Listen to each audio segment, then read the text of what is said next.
I'd like to welcome back to the stage Corey DeAngelis, parental rights activist and author of The Parent Revolution.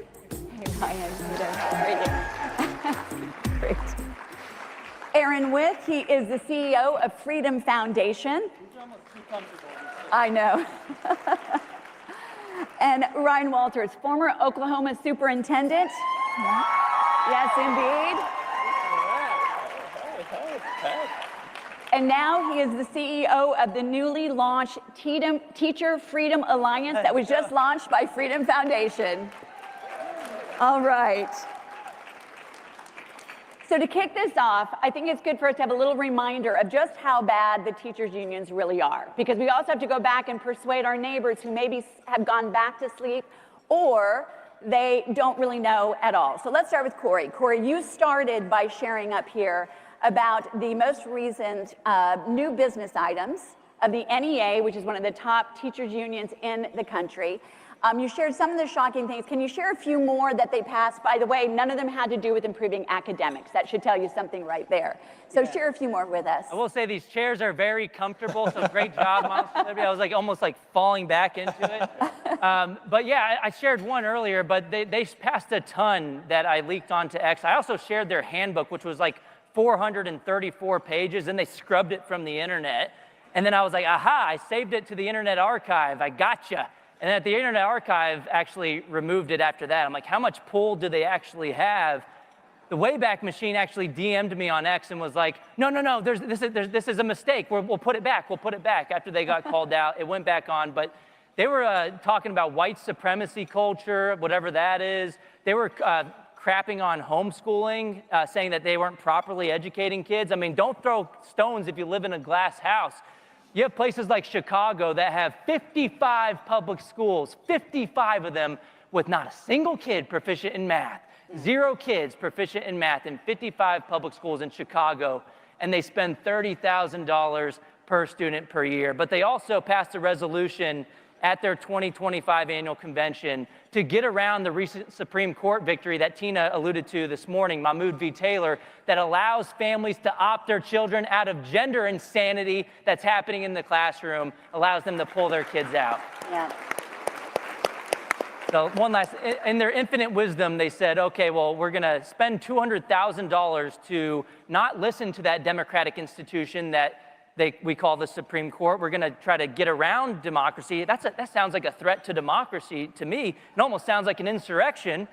And instead of just listening to them, they said we're going to train teachers to say we're going to continue to force our gender ideology into the classroom. Here's how you can get around the ruling. And they're not listening to parents. They're trying to wedge themselves between parents and their children. But thankfully, we have Monster Liberty to say, not today, Satan.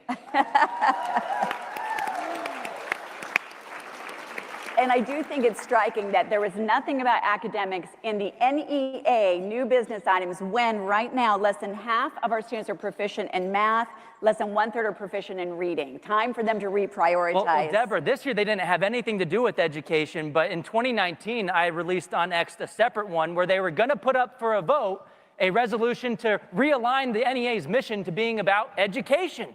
Seems like they should pass such a resolution. It went down in flames. Yeah. So they're telling us their priorities, they're showing their true colors, and they elevated this year one person out of 3 million members as their teacher of the year from Pennsylvania. What did she say when she had a couple minutes on stage? She let the mask slip and she said that her job as a teacher of all things is deeply political and always has been. Yeah. If that's not free advertising for homeschooling, I don't know what is. Absolutely, and I want to share also so the moms here can go out and be really prepared. The biggest myth is that the teachers' unions support the teachers, and everyone gets played upon about the pay for teachers being down. Despite the teachers' unions collecting nearly $380 million in dues this year, teachers' pay is stagnating. You shared this statistic in our documentary. Can you share where the money is actually going as far as the employees in a district? It's not going towards the kids. Yeah. So we have data from 2000 till today. The number of students in the system has been basically flat. And that's mostly because the unions fought to close the schools, parents left, and about 1 million kids have left the government school system since 2019. Thank you, Randy. And thank you, Becky Pringle, as well. But while student enrollment has been flat, the teachers in the system have increased by about 10%, but the administrators in the system have increased by 95%. 95%. That's why I said earlier the government school system has become a jobs program for administrators, not an education initiative for kids. You have people like Randy making over $600,000 a year. Same thing with Becky Pringle, over $500,000, which, by the way, her union, the NEA, has a federal charter, has the backing of Congress, the only one in the country that has this special privilege. And lawmakers right now, based on feedback from Moms for Liberty and other advocates, have a bill in Congress to yank their federal charter once and for all.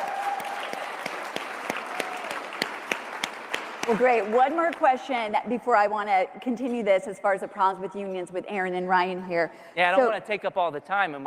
We could have each one of these gentlemen for an entire hour, by the way. We got a team. I want to bring up Randy Weingarten's new book, who, by the way, criticizes Moms for Liberty as one of her #1 targets. My husband's an 82nd Airborne veteran. He always says if you're not taking flak, you're not over the target. So we're all over the target right now. And she's trying to say now that the unions had nothing to do with the shutdown, and maybe she could have worked a little bit harder to prevent it. Yeah. What is the truth of what the teachers' unions did to cause the shutdown and extend it? I'm calling BS. Everybody else in the room is calling BS right now as well. She went before Congress and tried to gaslight the American public and said, actually, we were fighting to reopen the schools. Well, if that's true, if you were trying so hard to do so, well, then why weren't they open? Why were the private schools open? Why were parents trying to figure things out with homeschooling and trying to pay out of pocket for the private schools in addition to the government school system that was closed? You had the Chicago Teachers Union, had a board member vacationing in Puerto Rico in person while saying it was too difficult and too unsafe to go back to work in person. You had them opening schools for daycare, but then closing schools for education. I mean, COVID must have been smart. It knows if you're learning something, it's going to activate, it's going to get you. It's because they used that as a political tool, as leverage at the bargaining table to hold children's education hostage, to secure $190 billion in ransom payments from taxpayers. Well, they won in the short run, but they're losing in the long run because of school choice victories, because of Moms for Liberty fighting back for their parental rights in education, and because of people like this getting teachers to say, no more, we're leaving the union, you don't represent us, and we have an alternative. So I want to turn it over to them as well. Thank you, Corey. Appreciate that. So, Aaron, Freedom Foundation has been focused on helping government employees leave those unions, and part of that is teachers' unions, obviously. Can you talk about, first of all, what's the problem with government unions? It's different than private unions. Can you talk about what the issue is there? Yeah, Corey talks about it specifically with the teachers' unions, but government unions generally, I mean, think about it like this. They never should have been created. You have a government union that takes money from public employees, funnels it into liberal politicians that go out and raise taxes on the private sector, on people like you, so they can hire more bureaucrats, take more union dues. Make no mistake, government unions are a business, and their business is growing money and growing power. They've been able to do that over the course of the last 70 years. So when we talk about freeing teachers, when we talk about unraveling the teachers' unions, this is a long game. This is a multi-billion-dollar monopoly that we're fighting in the teachers' unions today that has a total monopoly on our public education system today. And when we talk about where the money goes, always that term, follow the money, can you share where teachers' union money goes politically? Yeah, so let's use the NEA, for example. They rake about $350 million a year in union dues.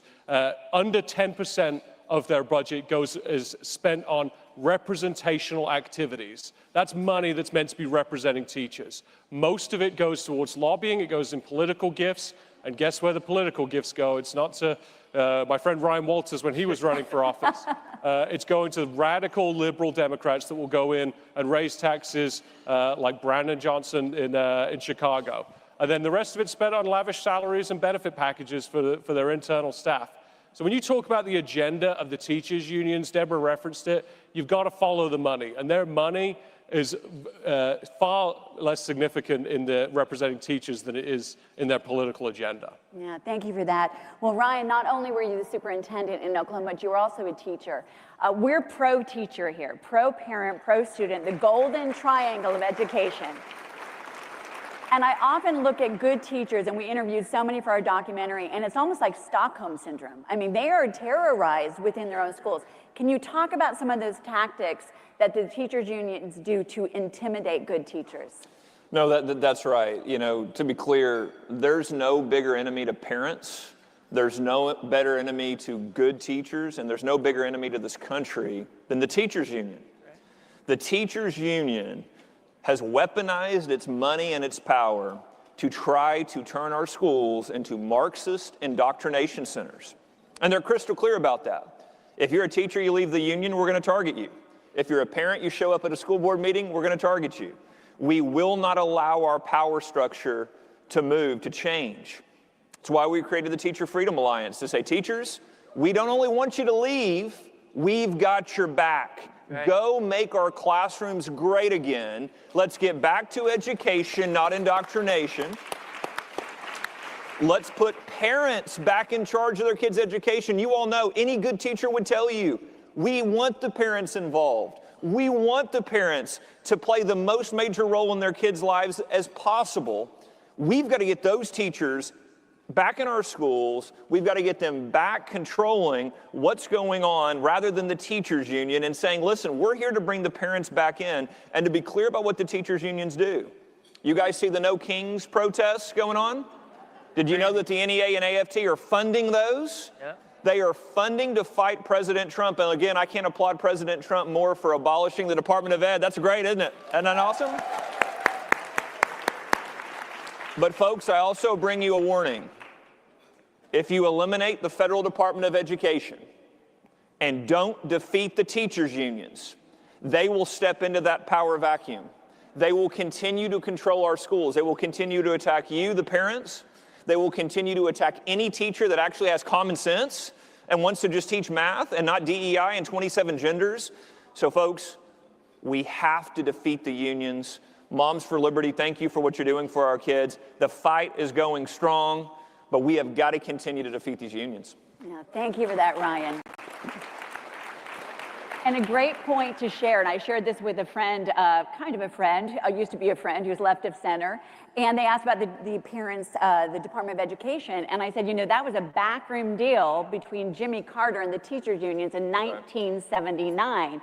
There was a purpose and a reason why they did it, so it's the first step in it is getting rid of the Department of Education, but there's work to do. Aaron, I want to talk now a little bit about solutions, because even though we're talking about this power and this behemoth, this is an exciting time and real changes happening, and we are the ones that are going to finish the job. So let's talk about some solutions. So defunding the teachers union is really about, Aaron, this question is for you, about empowering teachers to leave. Now, prior to forming Teachers Freedom Alliance, Freedom Foundation has been doing this. Talk a little bit about how you are getting people to leave these unions and what kind of success you've seen so far. Yeah, the Freedom Foundation has now a four-pronged approach to defunding the teachers' unions and government unions generally. The way that you defund any business is by getting their revenue at the source. In this instance, the members. So we've weaponized a group of canvassers that go around the country. They visit people's homes. They visit people's offices if they're not teachers. They go around the country telling people to get out of the unions. We send them millions of mail pieces, digital marketing campaigns. I mean, you name it, to tell people to get out of the unions, we're doing it. Since 2020, since we've been operating that campaign nationally, we've seen the largest decline of union membership in U.S. history. We've never seen rates like this before. It's going down year over year over year, including teachers in the NEA. The second thing that we do is we litigate. I've got 10 attorneys on staff. All they do is sue unions. That's their full-time job. Pretty good. Yeah. The third thing that we do is we help states pass legislation that target teachers' unions. Florida is probably the best example of this in recent years. They eliminated the government's ability to take union dues from teachers' paychecks. 20,000 teachers opted out of their union following that legislation. That's a big deal. Also, we made it so when union membership falls below 60% in a school district, it triggers a decertification vote in the district. And then the fourth thing that we did when we heard from teachers across the country, in Portland, Oregon, in Orlando, Florida, wherever they were, we're alone. I'm the only person that's left by union. There are no other resources that exist. That's when we created the Teacher Freedom Alliance, and that's when we hired Ryan Walters to go bring the heat. Wonderful, wonderful.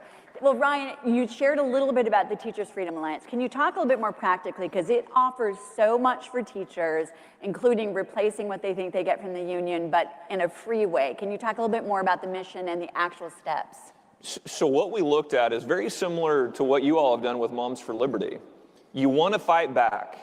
You want to get the schools back on track. If you're a teacher and you leave the union, I've heard so many stories around the room tonight, you have a good teacher that tells you, I don't want to teach this.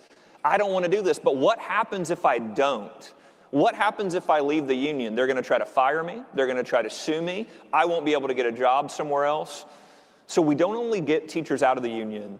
We've got thousands of members across the country, and what we're saying is we're building a community of how to fight back. We'll give you all the trainings you need academically. You don't have to go begging the union to get your professional development hours and sit into a class where they're going to tell you to hate this country. No. We will help you with honing your craft. We will help you get all those professional development hours, and we're going to teach you how to fight back. We're going to teach you how to fight back against the union tactics. We're going to teach you how to partner with parents. We're going to find the ways to have this great partnership that we used to have in schools, one that valued the role of the parent, one that understood that the more the parents are involved, the better their kids' education will be. So we're creating a teacher army, folks, to go take the classroom back, to partner with parents, because it's very clear, this is a war for the future of our country. It's in the classrooms. The Marxists took the battlefront there. We've got to take them back. And we're working with teachers to say, listen, I want to get back to academics. That's what I want. How do I do that? Well, we're going to help them do that, and we want to partner with you to do that. That's great. Thank you, Ryan. Before I get to the last statement by each one of you, Aaron, what can moms here and dads who are here do to help a teacher they know? Because really, we can be a conduit to someone who doesn't know there's an alternative. Yeah, Ryan mentioned it. This isn't going to get solved at the federal level. You all know teachers. You have to help teachers across the country. The best messengers for this are other teachers and you guys, the parents. So you've got to tell teachers, you don't have to be forced to belong to a union. This union does not represent your values. It certainly doesn't represent my kids' values. You've got to tell them to leave, tell them to go to optouttoday.com, and then tell them to join the Teacher Freedom Alliance. That's great. Well, let's go down the line. In the last few minutes we have here, I want each one of you to share something you would like to have as a charge or encourage the amazing moms that are here in this room. Tell teachers to join the Teacher Freedom Alliance. I mean, look, school choice I've been fighting for a long time. That incentivizes the monopoly to do a better job. It incentivizes the district to do a better job. Teacher Freedom Alliance provides competition for the unions to get them to focus more on the members as opposed to being focused on a far-left radical agenda that they're trying to push down children's throats in the classroom. And so teachers, Moms for Liberty, maybe start pushing people and creating a Teachers for Liberty with the Teacher Freedom Alliance. I think that would be a fantastic idea. And you guys already have teachers as members as well. So this is a great alternative to the unions to get them to change. And I'll just tell a quick story. I was listening to a radio hit with Randi Weingarten promoting her book, by the way, which she copied my cover. She said on a podcast that she didn't copy it. She swears up and down she didn't plagiarize it. That's but the only smart thing she's done, by the way. You gotta, yeah, it's a great color scheme. I'll tell you that in the font. But she's basically calling conservatives fascist right now. The title of her book, Quadrupling Down on this divisive rhetoric, trying to pull society apart. I thought the public school system was about creating a more cohesive society. She's doing the exact opposite, and she's putting targets on our backs as well. And so she told this radio caller that was a public school teacher in New York City that he was complaining about the Zohran Mamdani endorsement from the UFT, their affiliate in New York State. And Randi Weingarten said that the union can be as political as it wants to be. It's a union. It can give all of its money to the Democrats if it wants. But if you don't like it, well, then you can leave. You can stop funding them. Okay, well, let's take Randi Weingarten's advice for once. That is the first time that she actually said something smart. And so teachers, if you don't want to give your money to this one-sided political operation, this money laundering operation called the teachers union, for the Democrat Party. It's up to you to opt out, to fight them and bring the union to their knees once and for all, and get them to listen to parents and teachers as well, to make our country better, to make education great again.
So happy Inseminated Persons Day, right? That's the new thing, according to my governor, Governor Evers, who has erased the word mother and has now replaced it with Inseminated person, yes.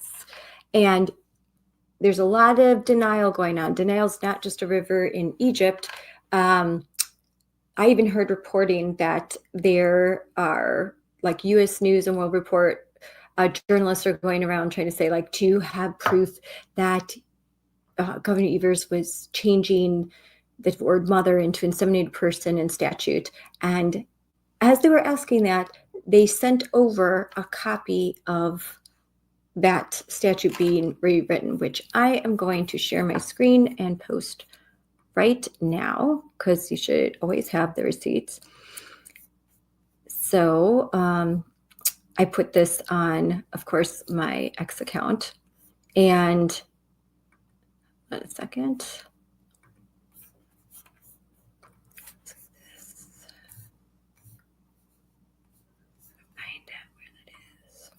Okay, sharing screen.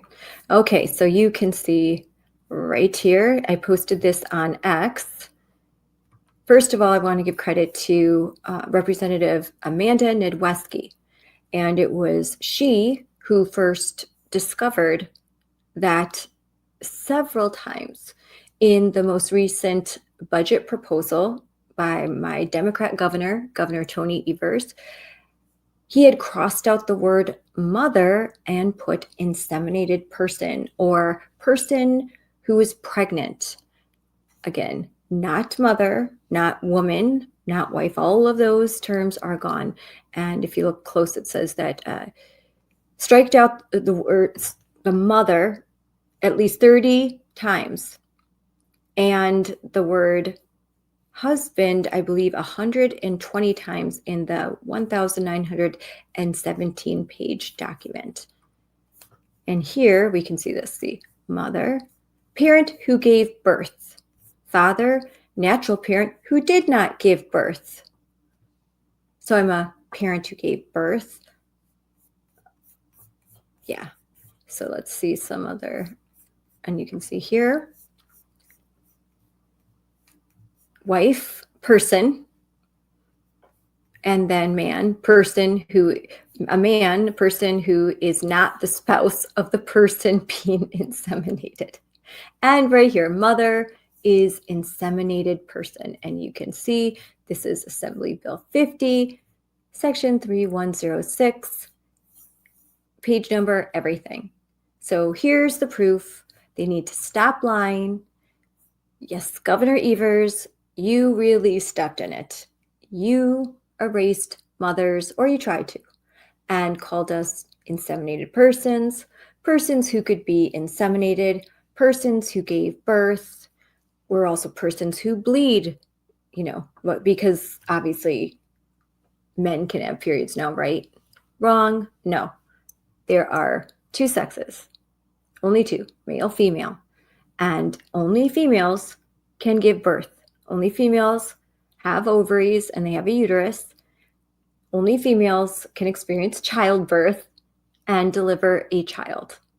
That's only females, women, mothers.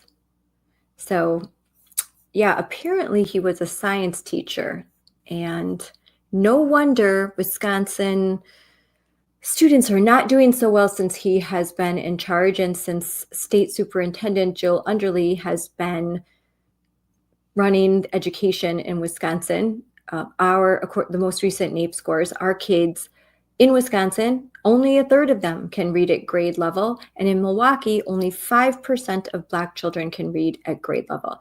So they're just doing a bang up job. Maybe they should stop focusing on woke gender ideology, and they should start focusing on teaching children to read. That should be the focus. And again, we've got the proof. Governor Evers, you made Wisconsin a laughingstock. This is the most embarrassing thing for, I don't know, for like, this has been just viral on X, on all social media, on all the news shows. Since Friday night, this has been just widely spread. Elon Musk, libs of TikTok, every major, news source has been talking about this. So What we have to remember, what is really important to remember, is what these woke, crazy people would do if they had the power to do it. Now, this is not going to pass in Wisconsin Assembly or Senate because right now Republicans, sane people, have control of both of those state houses. But if they didn't, I can guarantee that, like Minnesota, like California, like what just happened in Maryland, Maine, if Republicans did not have the majority in those two state houses in Wisconsin, what Governor Evers just did would be passed and mother would be removed from Wisconsin statute. Mothers would no longer exist in Wisconsin statute. They would be erased. They would be wiped out. They would be reduced and dehumanized into inseminated persons. That should make all women angry. Left, right, whatever. All women should be angry at that. There's no excuse for it. There's none. There's no excuse. And my goodness, please, please, please, please don't say that men can get pregnant. Okay, they can't. They can't.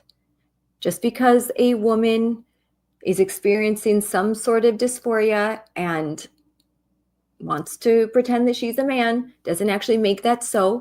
Her ability to get pregnant is proof that she is a biological woman.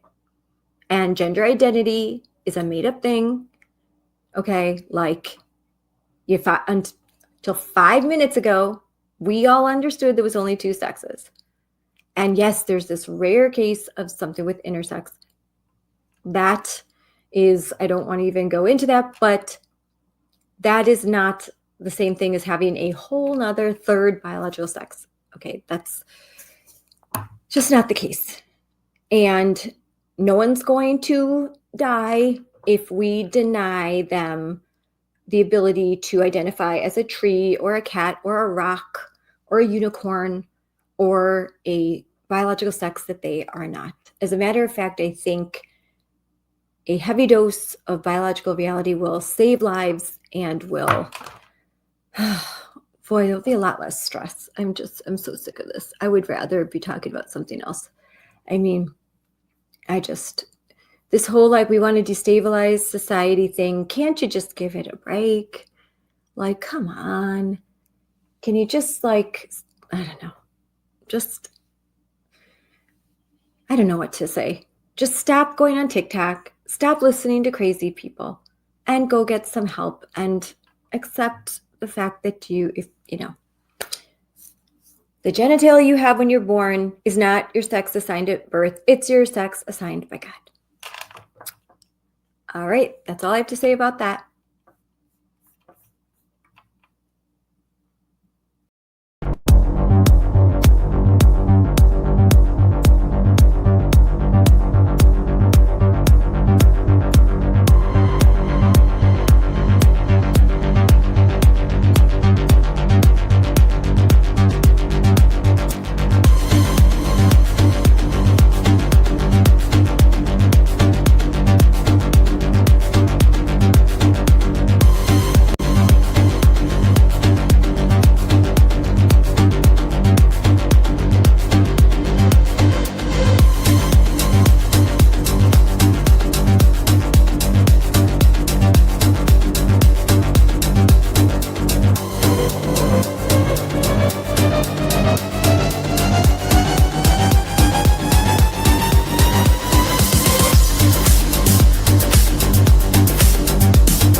Hi, everyone. This is Scarlett Johnson with Unleashed, presented by Moms for Liberty.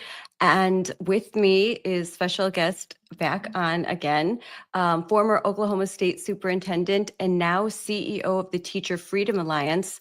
The Teacher Freedom Alliance is a brand new effort launched with the Freedom Foundation to finally give teachers an alternative to the radical union machine. And when we say radical, we mean it, because last week there was an explosive report revealed by Defending Education about the NEA, the National Education Association, which is the largest teachers union, I think the largest public sector union, maybe it's definitely the largest teachers union, right, Ryan, in the country, has 3 million members and is the only one with a federal charter. And it was just explosive what we learned, that their focus in December at a conference is going to be almost exclusively gender ideology. And so I wanted to bring Ryan on to discuss it, as he is an expert in this field. So Ryan, thanks for coming on and talking to us about this explosive report and what it means. No, thank you. And, Scarlett, it's just another day, another, scheme from the left-wing teachers union. And I want to give Defending Ed a lot of credit. Great deep dive into this of really uncovering these documents, because we've really seen it. And Moms for Liberty, y'all done a great job of exposing it. But they really try to operate in secrecy, where you don't see what all their trainings are. You don't see what all they're telling teachers union members behind closed doors. But this really gives us a great look into this is what they're telling teachers to do in the classroom. Yes, and I'm going to put some of this on stage. So here is one of the handouts, the participant handouts, Advancing LGBTQ plus Justice and Transgender Advocacy. Particularly after Mahmoud, that most recent decision, you would think that they might pull back, but instead they're doubling down. They're all in on this gender ideology. And I think it's so important for everyone to understand. And I know that all the moms out there get this at a level that many don't, but they don't go away. They don't, once they're exposed, they don't stop.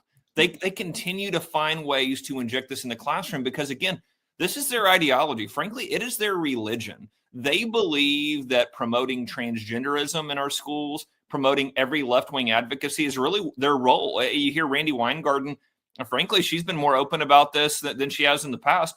Their goal is to become social justice warriors in the classroom and create more of them. And so what they do is, again, when you look at their trainings, when you look at what they're actually doing to teachers, it's not bringing in, how do you do high dosage tutoring? It's not, when a kid doesn't understand the basics in math, what are the best practices to catch them back up? That's not the trainings that they're doing. It's not their point of emphasis. Their point of emphasis is, teachers, we're going to train you to be an arm of the Democrat Party. And by the way, I say an arm of the Democrat Party. I would say this is even the most radical elements of the Democrat Party. You even have some Democrats going, okay, guys, not in schools, right? Like, let's not, that's a bridge too far. No, the NEA goes, no.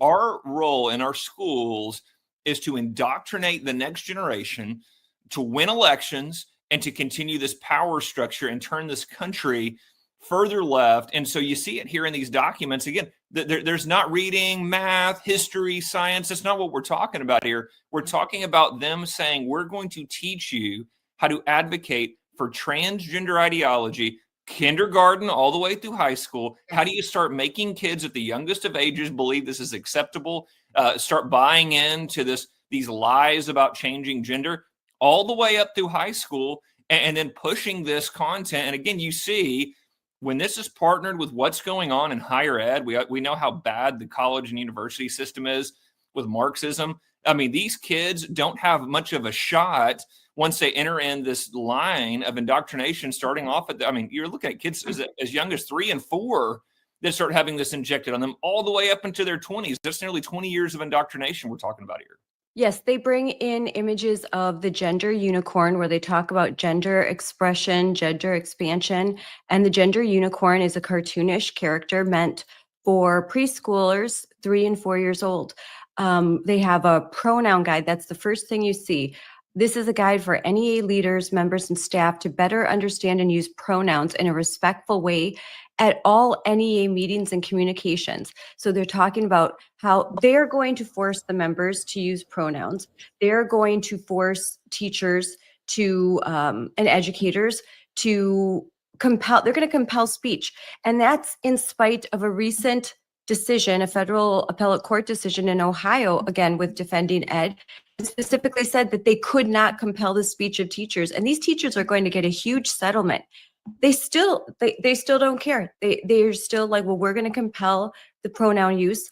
We're going to teach them how to be effective LGBTQIA plus advocates, not how to be more effective teachers in the classroom, not how can we raise these abysmal testing scores. No, how can we better train you to be foot soldiers for social justice? And that's what I think is so key for people to understand about the teachers union. It is bullying folks to join. They tell teachers they have to join. They won't have protections if they don't join. They won't get their contract signed if they don't join. All of these lies, they get them in the union, and this is what they push on them. This is what they require of them. These are the trainings that go on there. So again, you've got the bullying tactics of forcing teachers to join, which again is part of what the Teacher Freedom Alliance we're fighting against. But then secondly, you look at what they're doing here. It is absolutely intentional. And Scarlett, I'm a history teacher is my former background. It's amazing because they know what they're doing. It is absolutely trying to train this in our kids at the youngest grades. I'm reminded of Rudyard Kipling. He wrote the Jungle Book. Yes. He also wrote an incredible poem that every student should be reading called The Gods of the Copybook Headings. And they talk about, hey, in British education, they used to make you memorize things like Bible verses and moral quotes every day because they knew at the youngest of ages, driving in that morality is important, that the basics in education are important for the later stages where you do a deeper dive.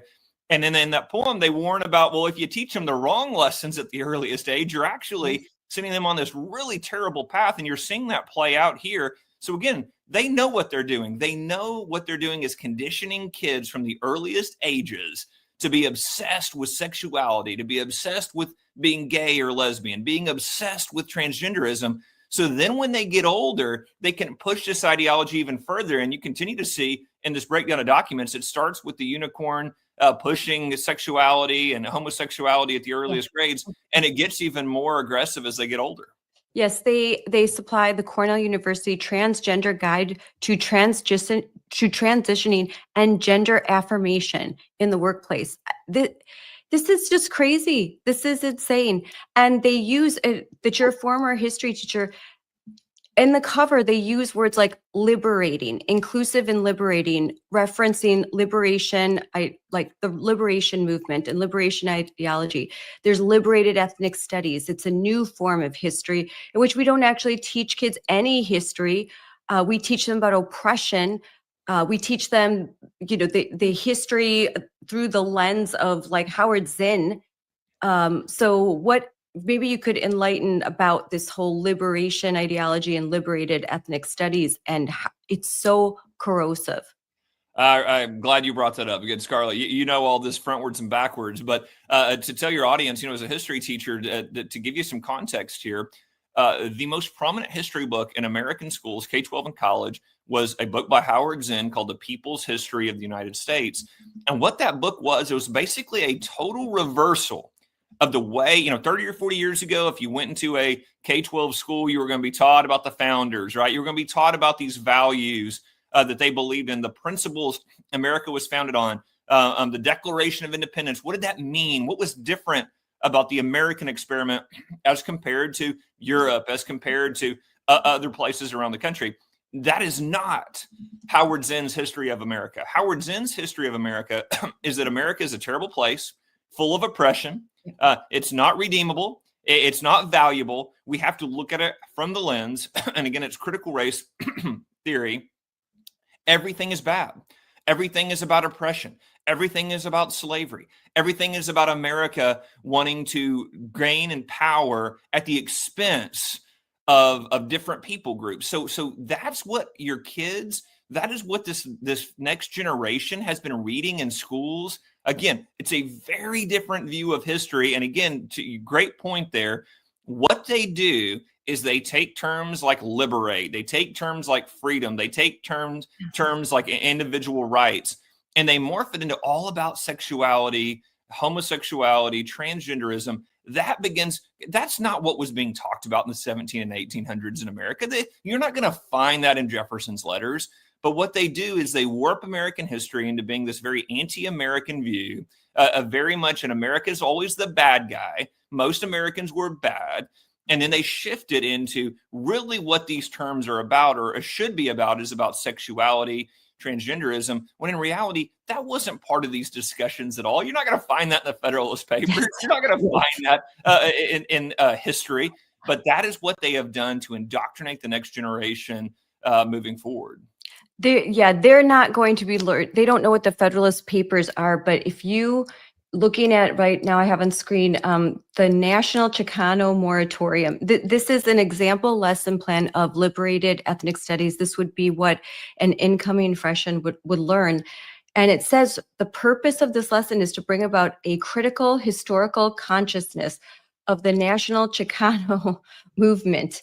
And there's all these buzzwords, which Ryan, when you're in education: critical, consciousness, liberation, all of this, it's kind of code words for this cultural Marxist view. And it sounds good, liberation, but liberation and liberty are very different things. That's right. And what you continue to see is them change their terminology once we uncover what the terminology means. Remember, it was critical race theory about 10 years ago. Then they changed it into DEI.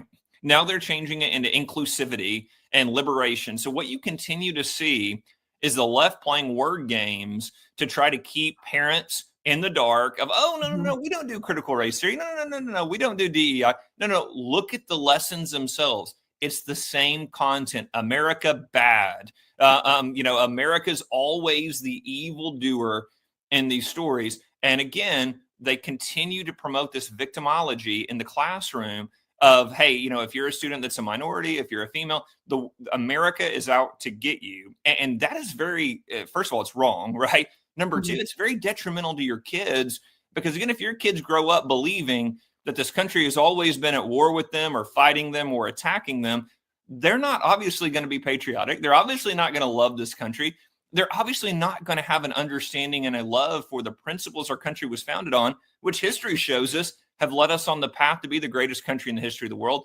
That's the type of education they should be receiving and understanding. But instead, it is a hatred for America. It is a hatred for so many of the values that cause this country to be great. And this is what we're talking about when you see these kids and you see, we were, I can't even say the words the kids were using here on air, but in North Carolina, the things they were saying about ICE agents in America, these protests in the schools. Well, guys, that didn't happen by accident. The kids didn't walk in one day and say, oh, I think America is evil. I think all of our policies, I think President Trump and conservatives are evil. What happened is they were indoctrinated over time to believe that if you're a conservative, if you're someone that frankly just has common sense, you're a fascist, you're evil. And you see the kids reacting to what they've been indoctrinated with. Yes. I know 5 years ago, we would talk about critical race theory and they'd say, oh, we don't have critical race theory. What are you talking about? Well, they had coined equity. So now equity was actually critical race theory, and you had to fully understand and really go to the professional development to understand what they're doing. And now the equity has now been that word has been exposed. They'll come up with a new word: belonging, like you said, inclusion. It's always going to be a word salad, but they're not going anywhere. So the National Education Association is the largest teachers union in the United States, 3 million members.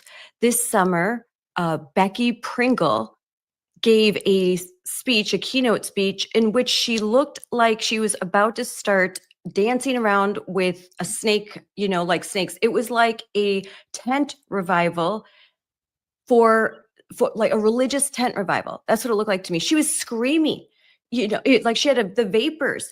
It's unreal. And she makes $500,000 a year doing her job, and probably a lot of expenses paid for. They have a lot of luxurious vacations, and they call them like their seminars. And they have a charter. They're since I believe 1906, a federal charter. So what can we do about the NEA? And that's a great point. I think folks have to understand these union bosses, this is not Miss Johnson, third grade teacher. These union bosses are some of the most active aggressive, left-wing political activists in the country.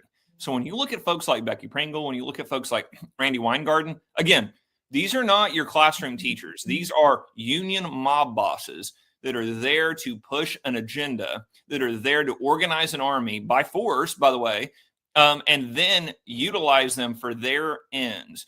And so, number one, we should eliminate that federal charter. So, Congress should act on that. We should see immediately, why in the world would you have a federal charter for something that's undermining the very country that we live in? Number two, guys, in all the states across the country, we should be passing legislation to not allow the unions to take from a teacher's paycheck automatically. Why in the world would you allow them to utilize taxpayer dollars, taxpayer resources to grow their union membership? Why would you allow them to have offices that are paid for by taxpayers? Why would you allow them to house on school grounds? That's crazy. Okay. So again, get the unions out of the schools, get the unions to stop using taxpayer resources to grow their membership. These are things that have to be done because, again, they have built in an institution that will continue to grow itself, that will continue to self-perpetuate until we stop those things. So it's so important. There are mechanisms that can be done at the state level, at the federal level, that help tremendously. And what you're doing, Scarlett, exactly what the Moms for Liberty and so many parents are doing around the country. Sound the alarm so that folks know, taxpayers know, hey, you got kids in school. If you don't have kids in school, is this what your tax dollars going to? Is this what you want your schools to look like for the future of the country? It's so important that folks understand the monopoly the unions have on power in our education system, and the people left out of that are parents. So the more power they have, the more power they are stripping from parents, and that's why you see them fight so doggedly to keep parents out of the process, to force good teachers to join their union even if they don't want to, because again, it's about a power struggle for our education system that they know will lead to future elections and what the next generation will look like. Yes, and in these documents, they called Republicans, conservatives, villains, openly called villains. And so imagine this is professional development. You have educators from across the country. They're coming in and they're going to be schooled on how to pass out coloring pages of a gender unicorn where little kids can color in their identity, like what is their identity, what's their expression, and asking all sorts of personal questions. And I guarantee you that these will be handouts that parents will not see. And they're giving them to kids so young that perhaps if you don't ask the right question, your kid's not going to tell you. You could say, how was school? And, oh, fine. So maybe you don't even find out that they were asked these questions. And how can a little child wrap their mind around such questions when, they play make-believe? These are kids that still believe in the tooth fairy. And then you're asking them, oh, what's your gender? And it's just ridiculous. On top of that, to call conservatives or people that support Trump villains means that they are entering into a classroom. And if you have a child in that classroom, they're viewing you as a villain. You're a villain. You're a bad person. So that really bothers me as a parent, that the person that would be educating my child and spending time with them during the day would think that I'm a villain. That's morally reprehensible. And that's such an important part of this as well, is it's pushing the indoctrination. It's also turning kids against their parents, because they know if you look at what Karl Marx talks about, you look at kind of those tenets of Marxism, you've got to break down the societal units in order to get your agenda across. So there's attacks on religion. You see the attacks on Christianity. You see the attacks on Judaism, right? It's to break down those societal bonds. The second part, and the most basic unit of society, is the family unit. So they want to break down those family units so that when they come in with indoctrination and the kid goes home and tells mom and dad, well, I think I'm a new gender today, the mom and dad go, hold on a second. That's not the way it works, right? No, that's not. Well, remember, they've already conditioned the kid to believe, if you believe that, if you're a conservative, if you have just a traditional mindset of what 99.99% of people believe just like 15 years ago, you're evil. You're a fascist. You're a terrible person. So when that conversation happens, that distance between the child and the parent grows even wider, because the kid now looks at their mom and dad and go, oh, I didn't know mom and dad were evil. I didn't know they were bad. So now they're not going to listen to mom and dad in the future. So it continues this divide between parents and their kids. And again, that's very intentional, because that leads to a very opening for them to continue to indoctrinate their kids without that parental support, without the kids wanting to go back to their parents. And again, any good teacher would tell you that you want to do the opposite, right? As a teacher, I was always encouraging mom, dad, I want you to see everything we're doing. I want you to be as involved as, but you want to email me every day? That's great. Let's talk every day, because the more involved you are, the better off your kid's going to be. So I want questions. I want you to see what I'm doing. And again, that's where the transparency part is so key. In Oklahoma, we had the unions fight against us, and we just said, hey, we want to make every option available for parents. Why is that a bad thing? But again, it tells you the motive. They want it hidden. They want to keep it from parents so that they can continue to push this agenda. Yeah, that's a good point, that they are not only dividing parents and children, but they're causing a divide between parents and teachers. And that's a really essential relationship. When they are telling teachers, no, they're bad, they're villains, that means they're taking maybe some very young teachers new to the profession and filling their heads full of these ideas that are going to make it difficult for them to reach out to parents. They're going to view them with skepticism and fear, even like they're bad people, they're fascists, like we can't, I don't know what to do. And so they are intentionally putting a wedge between a relationship that needs to flourish. Parents need to talk to teachers, and teachers need to talk to parents. And kids do better when they act as partners together. For that year, there's a partnership, that there's a good working relationship. That means the kids, and the kids can't come home and say, oh, the teacher did this, and then tell the teacher, oh, mom and dad said this. Young kids will often, to get out of something, they'll try to, if you're not communicating, the kids will try and manipulate that situation. If you're communicating, they can't. And that used to be the dilemma that I was faced with my kids. Like if my son would say, oh, my teacher didn't give me that homework, I'd say, oh, well, you know what, I'm going to give them a call. Then suddenly, oh, wait. Now I'm thinking about it, they did give you them, because they knew I was going to reach out and say something. So that it's really important that there's this community, that there's this real community, not their fake community, not their glitter community, but in a real community, you work together, you talk things out. But instead, they're putting all of these wedges, and these wedges give them more power.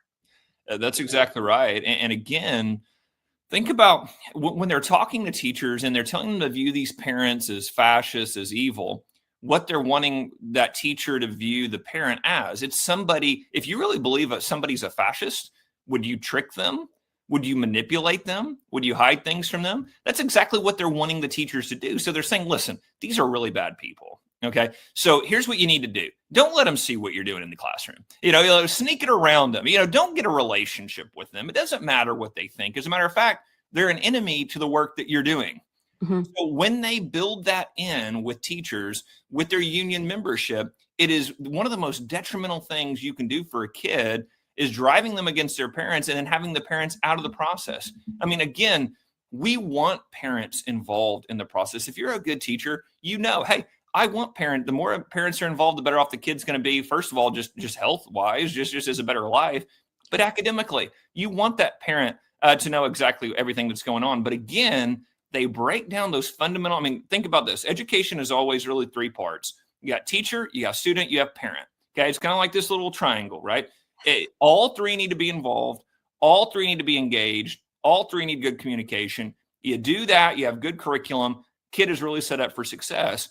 Well, what they're trying to do is break that apart and say, no, we're carving out that side of the triangle with the parent. We want it just to be teacher, student.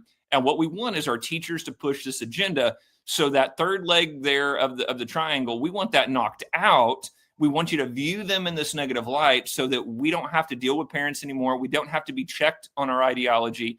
It will continue to flow between teacher and student without even the parents knowing, because we're going to hide it. We're going to fight transparency. We're not going to let them see what's going on in the classroom. And your organization, Teacher Freedom Alliance, is doing something that I think is really critical, because I think that too often over the last 5 years, teachers will look at activists like myself or Moms for Liberty and think, oh, they hate me. They think I'm a bad person. And that's not true. And that's why I love this report by Defending Ed about the NEA, because we need to go after the real villains of this situation, which are the teachers' unions, which are these for-profit groups. I mean, they say they're nonprofit, but they're making a lot of money creating this divisive curriculum and then peddling it. Poverty pimps, like Shelby Steele called them, they're poverty pimps. They make a ton of money on the backs of the poor, the working poor, those who need education the most. They're using them. And then the only people, and the only people that you can hire for this DEI are their groups. You hire them, you spend a fortune, you bring them in. And this is the kind of stuff right here that they're going to be providing in professional development. How did I get this? From a teacher. A teacher shared this with me. So there are good teachers out there that don't want this. All of the information that I get from teachers, whistleblowers who want to expose this. And the last anecdote, I was recently at a conference. I was sitting at a round table with all educators, and they see I'm like, oh, I'm with Moms for Liberty. And I could feel like the kind of tension. By the end, Ryan, they all had my card. They're like, you're nothing like I thought. I'm like, I want teachers to make more money. I want this to be one of the highest paying professions possible, but they're doing their job. And I want them to have the flexibility and freedom to do what works in the classroom, because every year your student population changes. I want you to be supported. I want you to have the resources you need. I want less administrators and more specialists. And they're like, yes, everything you're saying, yes. I want there to be tools in your toolbox to discipline. And I think with parental rights come parent responsibility. The parents have responsibilities, and they can't drop their kids off and expect the schools to parent children. And they're just like, yes, everything you're saying, yes. So by the end, I was surrounded by probably Democrats. We didn't talk politics. We just talked education. And they saw, I agree with her more than I do with my union boss. So this is the really fascinating thing about everything is that good teachers believe in the Moms for Liberty message. Good teachers believe in all the reforms you just laid out. What the teachers unions have done is, and now remember, if you're a teacher, you're working, you're a good teacher, you're working hard. You get an email from the teachers union today telling you how evil Trump is, how much he hates you, how much Moms for Liberty hates you, how much conservatives hate you. And over time you go, I mean, these emails sound really bad. They really sound like they don't like me, even though I'm trying to do a good job. But what they've done is not only do they indoctrinate kids, they indoctrinate and lie to good teachers. And they say, listen, we're out advocating for you, yada, yada, yada. They're not. What they have done is, remember, the unions have a grand bargain with school boards, school board associations, and administrators associations. And their deal is, we just get as much money into the pot as possible, and then we get our cut. So they don't care that, again, administrative growth has grown through the roof in our public school system. We fought that here in Oklahoma and said, hey, no, I want less administrators. I want more money going directly to resources for kids and teacher pay. Why are we doubling, tripling administrative costs when we are getting rid of the Federal Department of Education? We're slashing these bureaucratic requirements, and yet you guys are hiring more administrators, not supporting the teachers in the classroom. So when you get to teachers and tell them all this, they go, oh, hold on a second. I agree with all of that.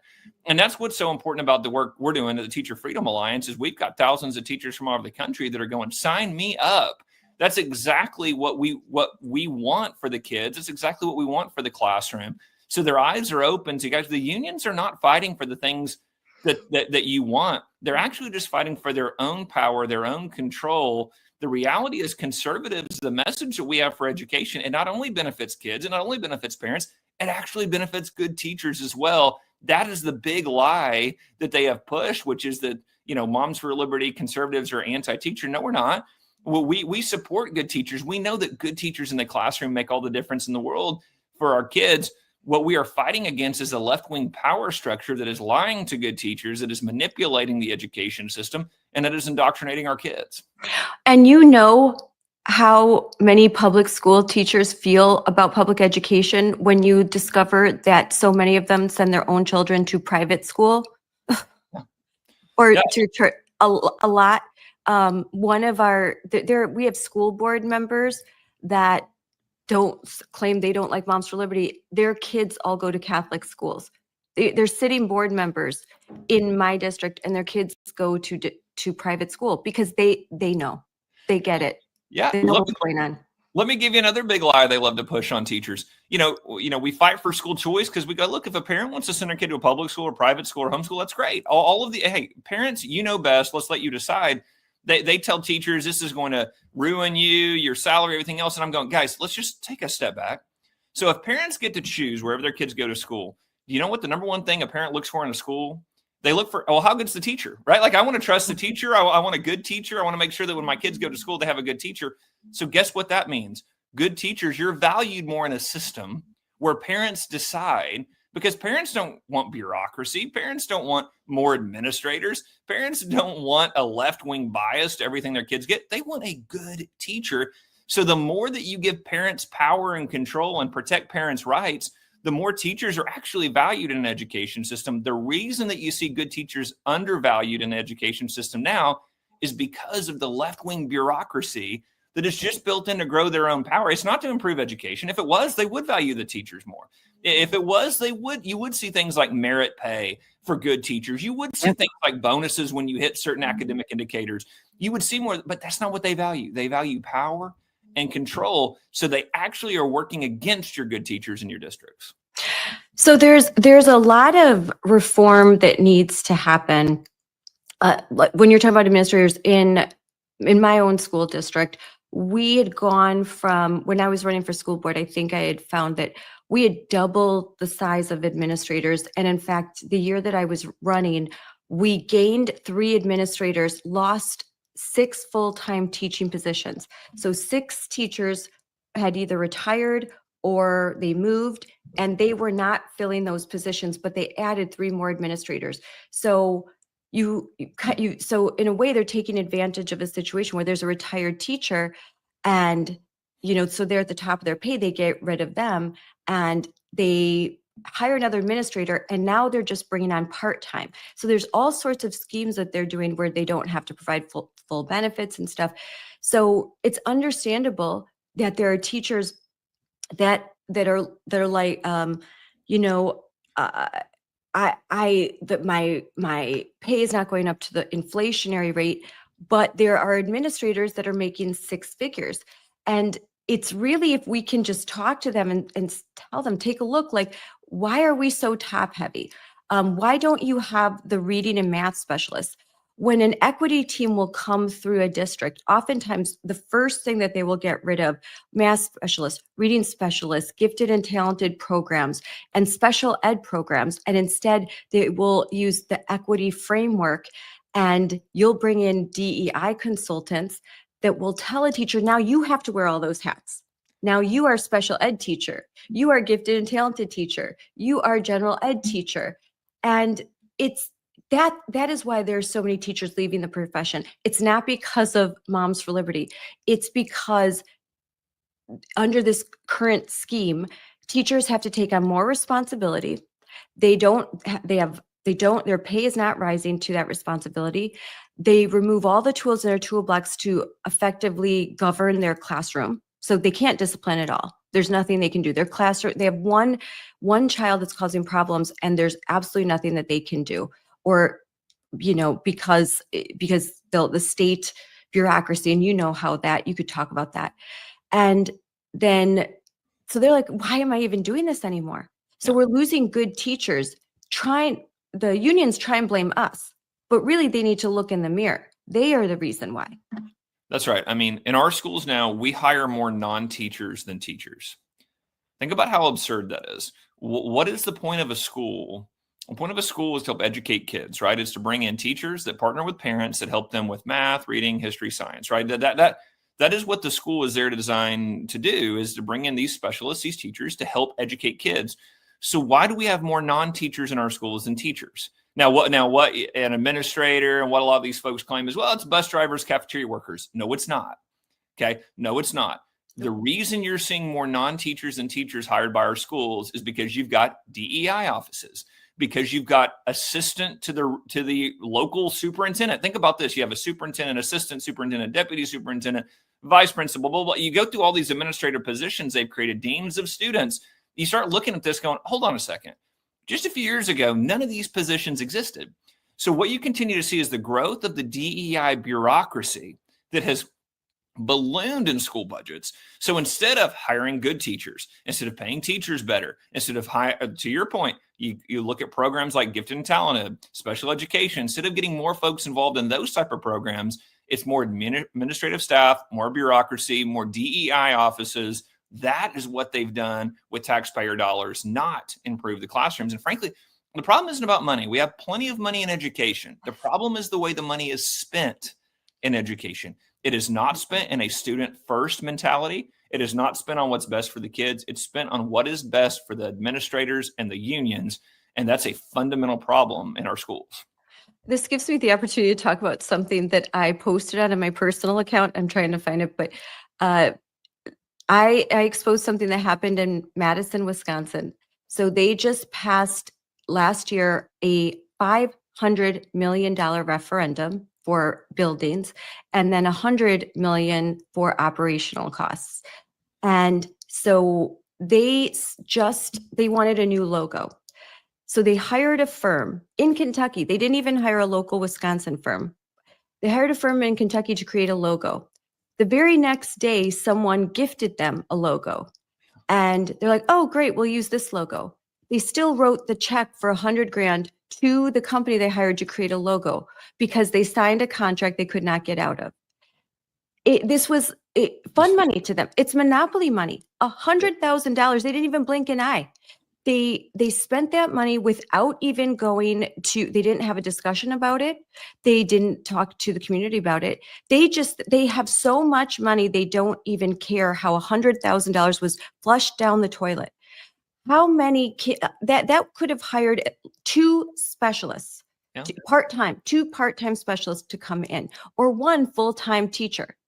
That $100,000. Yeah. And no one even blinks an eye. No one cares.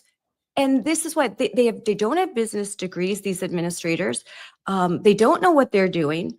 They always claim they need more money. And I guarantee you, WEAC, which is the Madison extension of NEA, all they do is cry, we need more money. They got $600 million and they still want more money. It's never enough. And they view taxpayer money as monopoly money, as funny money. I mean, they don't view it as these are taxpayer dollars that are resources here for us to make sure kids are being educated. They view it as, oh, great, we got more money to go spend. And you make a great point there too of, why in the world we have all these administrators that don't have any kind of business background. They don't have any kind of, again, you have most states that block you from being a school administrator unless you have a school administrator degree. And I go, okay, so if somebody's a successful business person, they can't come in and help run a school. That doesn't make any sense, right? But they fundamentally set up a system that perpetuates their views, their left-wing views, protects bureaucracy, protects government. And that's what you end up seeing are things that, like you said right there. I've got so many anecdotes of schools spending money like that. You do. They don't have any kind of view that this is for the kids, that this is taxpayer dollars.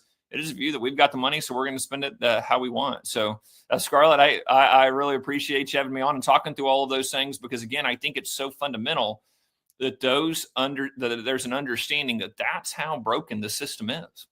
So would a solution be then that we have to, because oftentimes you can only hire somebody that has a degree in education, a PhD. So a solution would be to start to break apart this monopoly is to start hiring people that do not have a degree in teaching, that have subject matter experience and expertise, and they could get a teaching certificate in a year while teaching.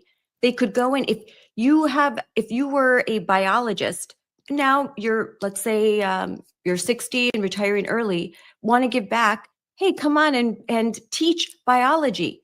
And you're more than qualified to do it, and you can get a teaching certificate. There's certain skills, certain things to learn. Why don't we do that more? And as far as administrators, I think let's hire people with degrees in business, because when my husband, who's in business, he blows his mind. He can't even handle it when he looks at the way money is spent in a school district. He's like, this would never fly in the real world. Oh, absolutely. You got to break down the silos and say, listen, we want good, successful people in our schools. We want to help more people get in. We're not trying to create all these hoops for you to jump through, because remember, so many of these hoops are there because they want you to go to the college and university classes that teach you to be social justice warriors, to push you through this Marxism and indoctrination there, instead of saying, hey, listen, hey, if you know what you're talking about, again, to your point, the number one indicator of if a teacher is going to be successful, especially beyond fifth grade, from an education standpoint, is subject matter expertise. Do they know what they're teaching? Of course, that's common sense, but it seems to be so lost these days. If you know what you're teaching, you're much more likely to be good at teaching it, right? So if you have people with subject matter expertise, let's get them in the classroom. Let's get them degreed. Let's get them the certifications they need. But let's move forward. But again, there's such a racket around teacher certification and the requirements there, because again, it's not meant to improve the educator. It's meant to force you into the system so that you can be indoctrinated, is really what they're pushing.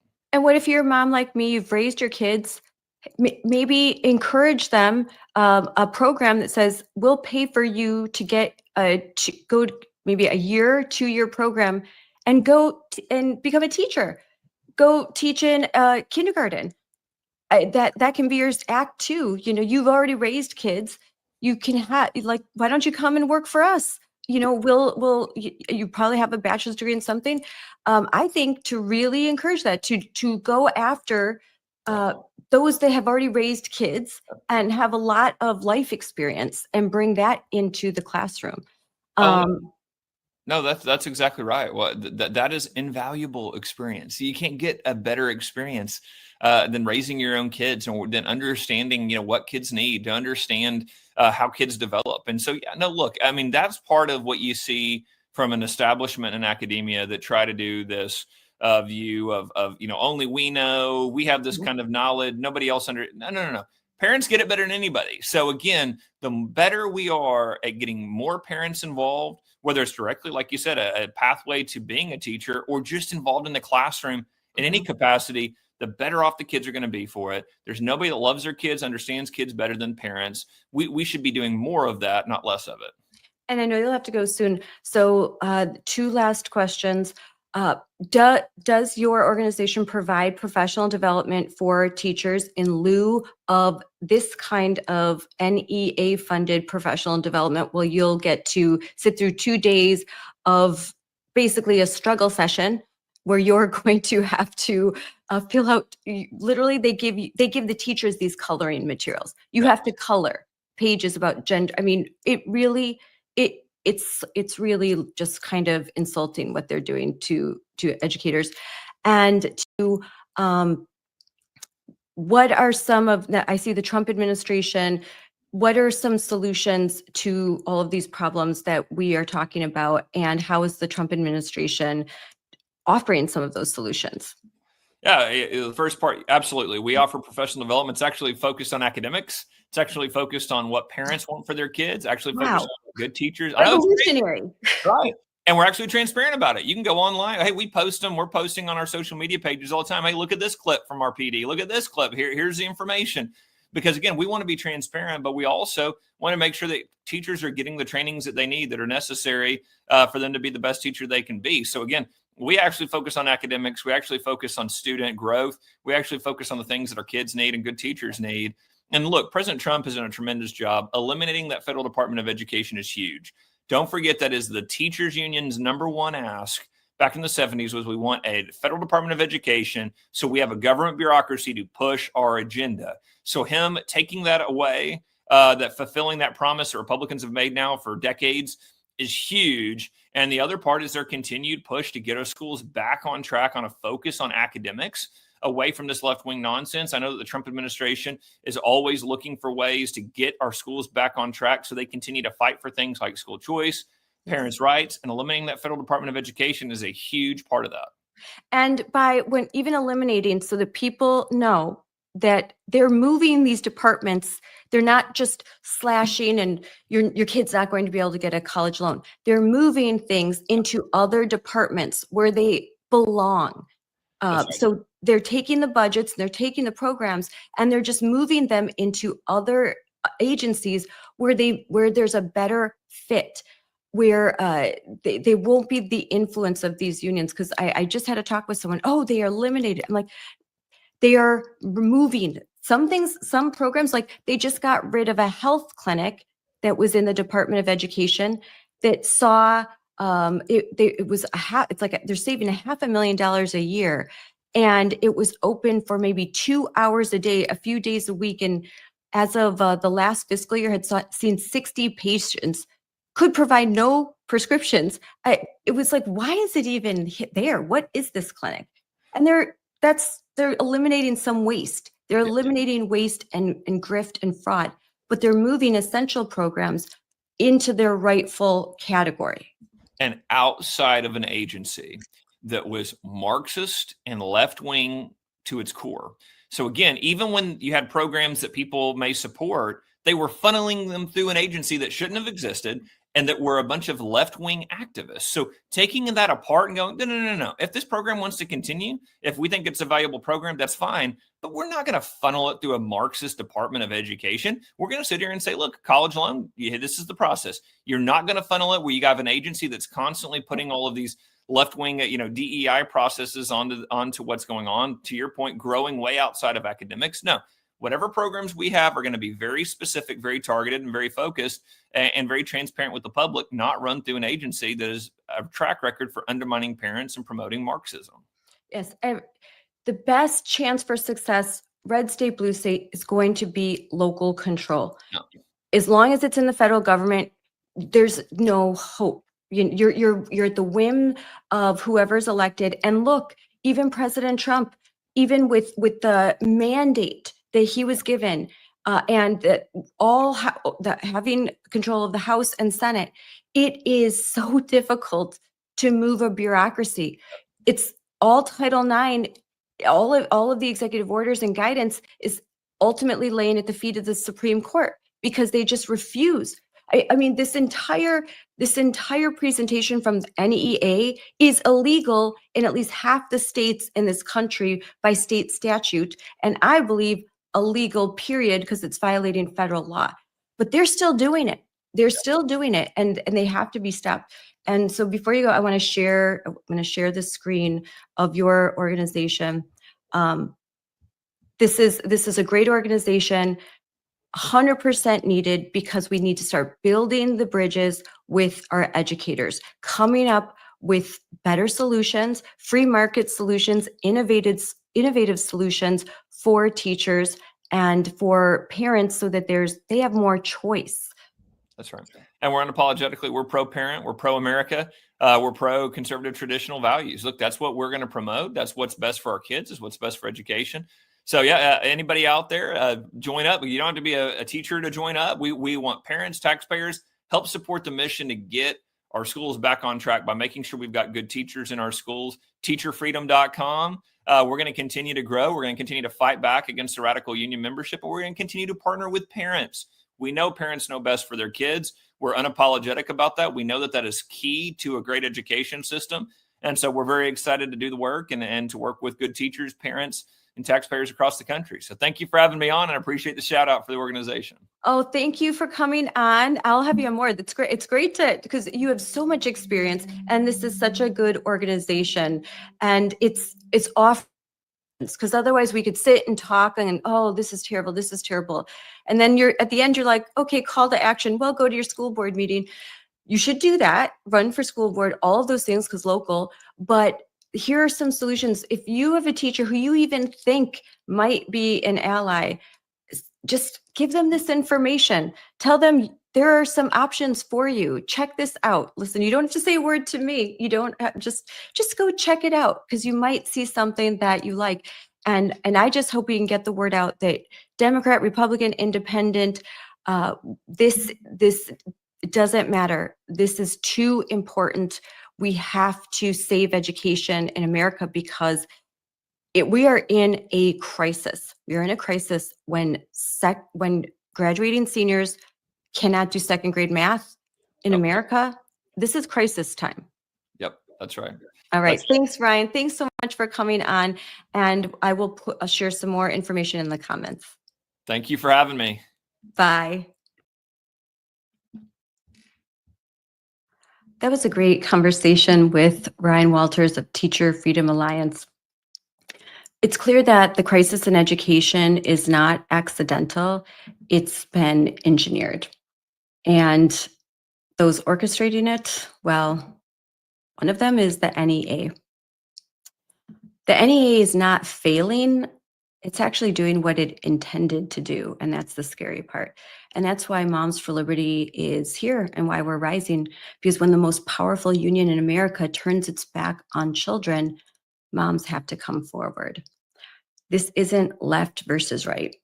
It's normal versus crazy. We are the firewall standing between our children and an education system that has frankly lost its mind. And when you look at the documents, that's quite evident. The NEA, it's not a union. It's a political machine. It's a political machine. They're more focused on political indoctrination and defeating Trump than they are on teaching kids. That's a fact. When you consider the NAEP numbers and how disappointing they are, and any parent can tell you that the education system is just not what it once was. So instead of let's figure this out. Let's figure out how can we raise reading scores? How can we raise math scores? No. How can we teach kids about the gender unicorn? How can we teach liberated ethnic studies instead of the US Constitution? They're not teaching kids to read. They're instructing districts to deceive parents. They're funneling millions into political campaigns and into ideology. That's just, and it's just wrong. It's immoral. It's wrong. They have a federal charter. The NEA is a federal charter, and you have to go to the NEA website to look at affiliates. So in Wisconsin, WEAC is an affiliate, for example.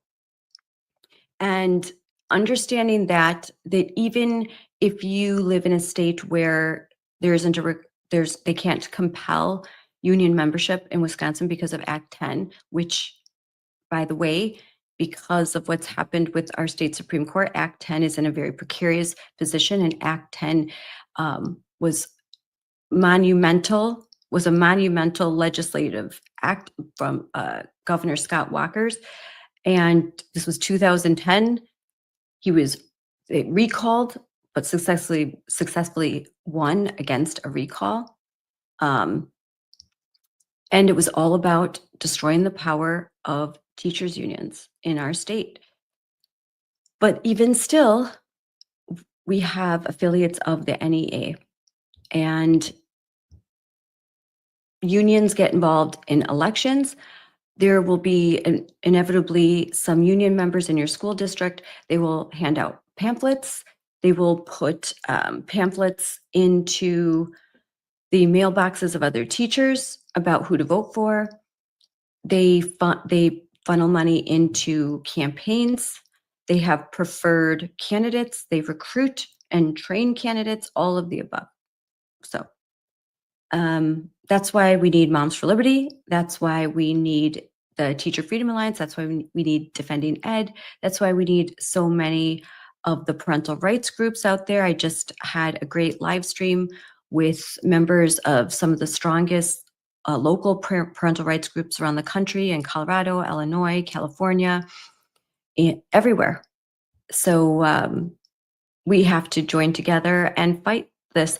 And I am so grateful for the Teacher Freedom Alliance, because we have to build bridges with educators. We, although we have a growing homeschool community, which is great, we still have to have these bridges. A lot of times, parents who homeschool still utilize their public school district for different classes. They will send their kids there for music, for sports. There might be an honors class that they will take at the school. So, and this is our community, and we have to care about our communities. The vast majority of American children will be educated in a public school system, and that's going to remain a fact for quite some time. Even that the school choice movement is moving forward is excellent, but this is a marathon, not a sprint. It's going to take a long time to change this huge behemoth education bureaucracy. And some simple reforms are some of the ones that we talked about. Finding new pools of applicants for teachers, administrators, state superintendents. We need that. We need people in education. Education needs to be decentralized, and let's deconstruct it using their language. Let's deconstruct education and let's reimagine it so that we have happy, confident teachers, happy, confident, and competent teachers that are well paid, and form partnerships with parents who feel heard, who are prioritized as number one, because parents are the number one force in a child's life, in a minor's life. And that provides kids, students, everything that they need so that they can not just survive K through 12 education, but they can thrive. And then let's make sure that when they go to college, that it's not another higher level Marxist indoctrination camp. So, and where kids aren't wasting their money, that they're getting degrees that they can use, that these degrees don't cost a fortune, that they don't end up having a lifelong debt to go into such debt for an undergraduate degree that they will be paying on this debt for 30 years. For 30 years. 30 years to pay for the education. Let's hope that they didn't end up with a degree in ethnic studies, a minor in white privilege, and then a focus on, radical feminism, because they will be paying on that degree forever. And the only job that they can get is DEI. When you get a degree as foolish as that, what else can you do? You have to be a DEI agent. You have to be a trainer. So they've, it's, when you peel back the layers, as I have, you'll see that these systems, they're hard to dismantle because they're so deeply entrenched. You have a bunch of uneducated, almost barely literate graduates that go into college, and then if they do not have the skills to get a degree in business, medicine, technology, science, then they're going to end up finding something in maybe the liberal arts, and then they end up a gender studies major, and so they don't have the math skills. They're not required to use them, and then they grow into adulthood, and they have these degrees that are useless, that are functionally useless, except they become a professor, they become an activist, they become a DEI trainer, administrator. So think about the systems that we're building and why it's so hard to take them apart. And then to get back to what's happening with the Department of Education. let's go straight to Secretary Linda McMahon. I'm going to pull this up because I think that you're just not being told not being told the truth about what's really happening. Oh, now I got to find the link again.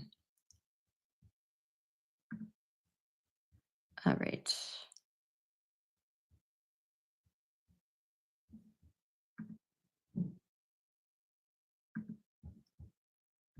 Your students and your kids are doing in class. Let teachers teach. Let states be innovative.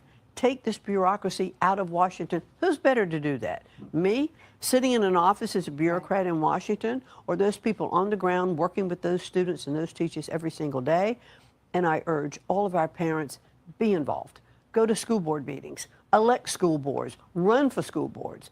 Pay attention to what your students and your kids are doing in class. Let teachers teach. Let states be innovative. Take this bureaucracy out of Washington. Who's better to do that? Me, sitting in an office as a bureaucrat in Washington, or those people on the ground working with those students and those teachers every single day? And I urge all of our parents, be involved. Go to school board meetings. Elect school boards. Run for school boards. Pay attention to what your students and your kids are doing in class. So I think Secretary Linda McMahon needs to be an official member of Moms for Liberty. I'm saying that now, like, because she is speaking my love language. Everything she said, fire, absolute fire, truth right there. Like, could not have said it better. Thank you. I am so pleased with what she's doing right now and the language that she's using as she's doing it. Just 100% true, 100% true. Hadn't reposted that yet. So she's calling for a hard reset at the Department of Education. Let teachers teach, let states be innovative, take the bureaucracy out of Washington. Here, 100% yes. So, and then the U.S. Department of Labor just put out, the Department of Education has failed our students. While the bureaucracy at the department grew unchecked, our nation's reading and math scores underwent a decade-long decline. This is why POTUS is taking action to streamline the federal education programs, ensuring our students are prepared with the skills that they need to thrive in the workforce of tomorrow. Kind of what I just said. So high schoolers in the United States last year earned their lowest marks on reading and math in 2 decades, according to the nation's report card released on September 9th. And we've discussed that a lot, and we just got to keep talking about it. The test, known as the National Assessment of Education Progress, we call it NAEP, is the largest nationally representative assessment of K through 12 student achievement, and the results show that high school students across public and private schools alike are backsliding in math, science, and reading, continuing a decade-long decline in student performance nationally. It didn't start with COVID lockdowns, shutdowns, and treating our kids like a disease, but it was certainly exacerbated by it. So don't believe the fake news. The U.S. Department of Education is doing a great job. As a matter of fact, they pointed out that even though there was a shutdown for over a month, no one noticed at the Department of Education because it's not essential. Other departments can do the work of the Department of Education. Like Ryan said, the Department of Education was asked by teachers' unions. It is a Democrat machine. It is a way to launder money, as Corey DeAngelis says often. What is being happened is just reconfiguration of the Department of Education in a lot of ways. Waste, fraud, things we don't need going away. Key essential services are being moved exactly where they need to go, if not to a different just a different department or agency at the federal level. It's going back to the states for the most part. For the most part, the power is going back to the states. And then we have to contend on the state level even more. And they don't get to pass the buck and say, oh, the federal government made me do it, or the federal government won't do this or won't do that. We're going to have to get a lot more involved. And I'm talking to you, Wisconsin, get out to vote in our unfortunate elections that occur in April instead of November. We have our nonpartisan elections take place in April. It's terrible. It only helps Democrats, but it is what it is. And what the White House said, make America great again. As we return education to the states, we're zeroing in on every ounce of ways to make sure more resources land where they belong, with students. So this is wonderful. The great thing that Secretary Linda McMahon is also focused on is having kids explore options beyond four-year universities. There are opportunities that are technical and technical education. So they're integrating work-based learning opportunities and career and technical education into K through 12 systems of higher education, setting students up for success in manufacturing and other technical careers, other skilled traits. There's different pathways even to a four-year, encouraging kids to see the financial picture.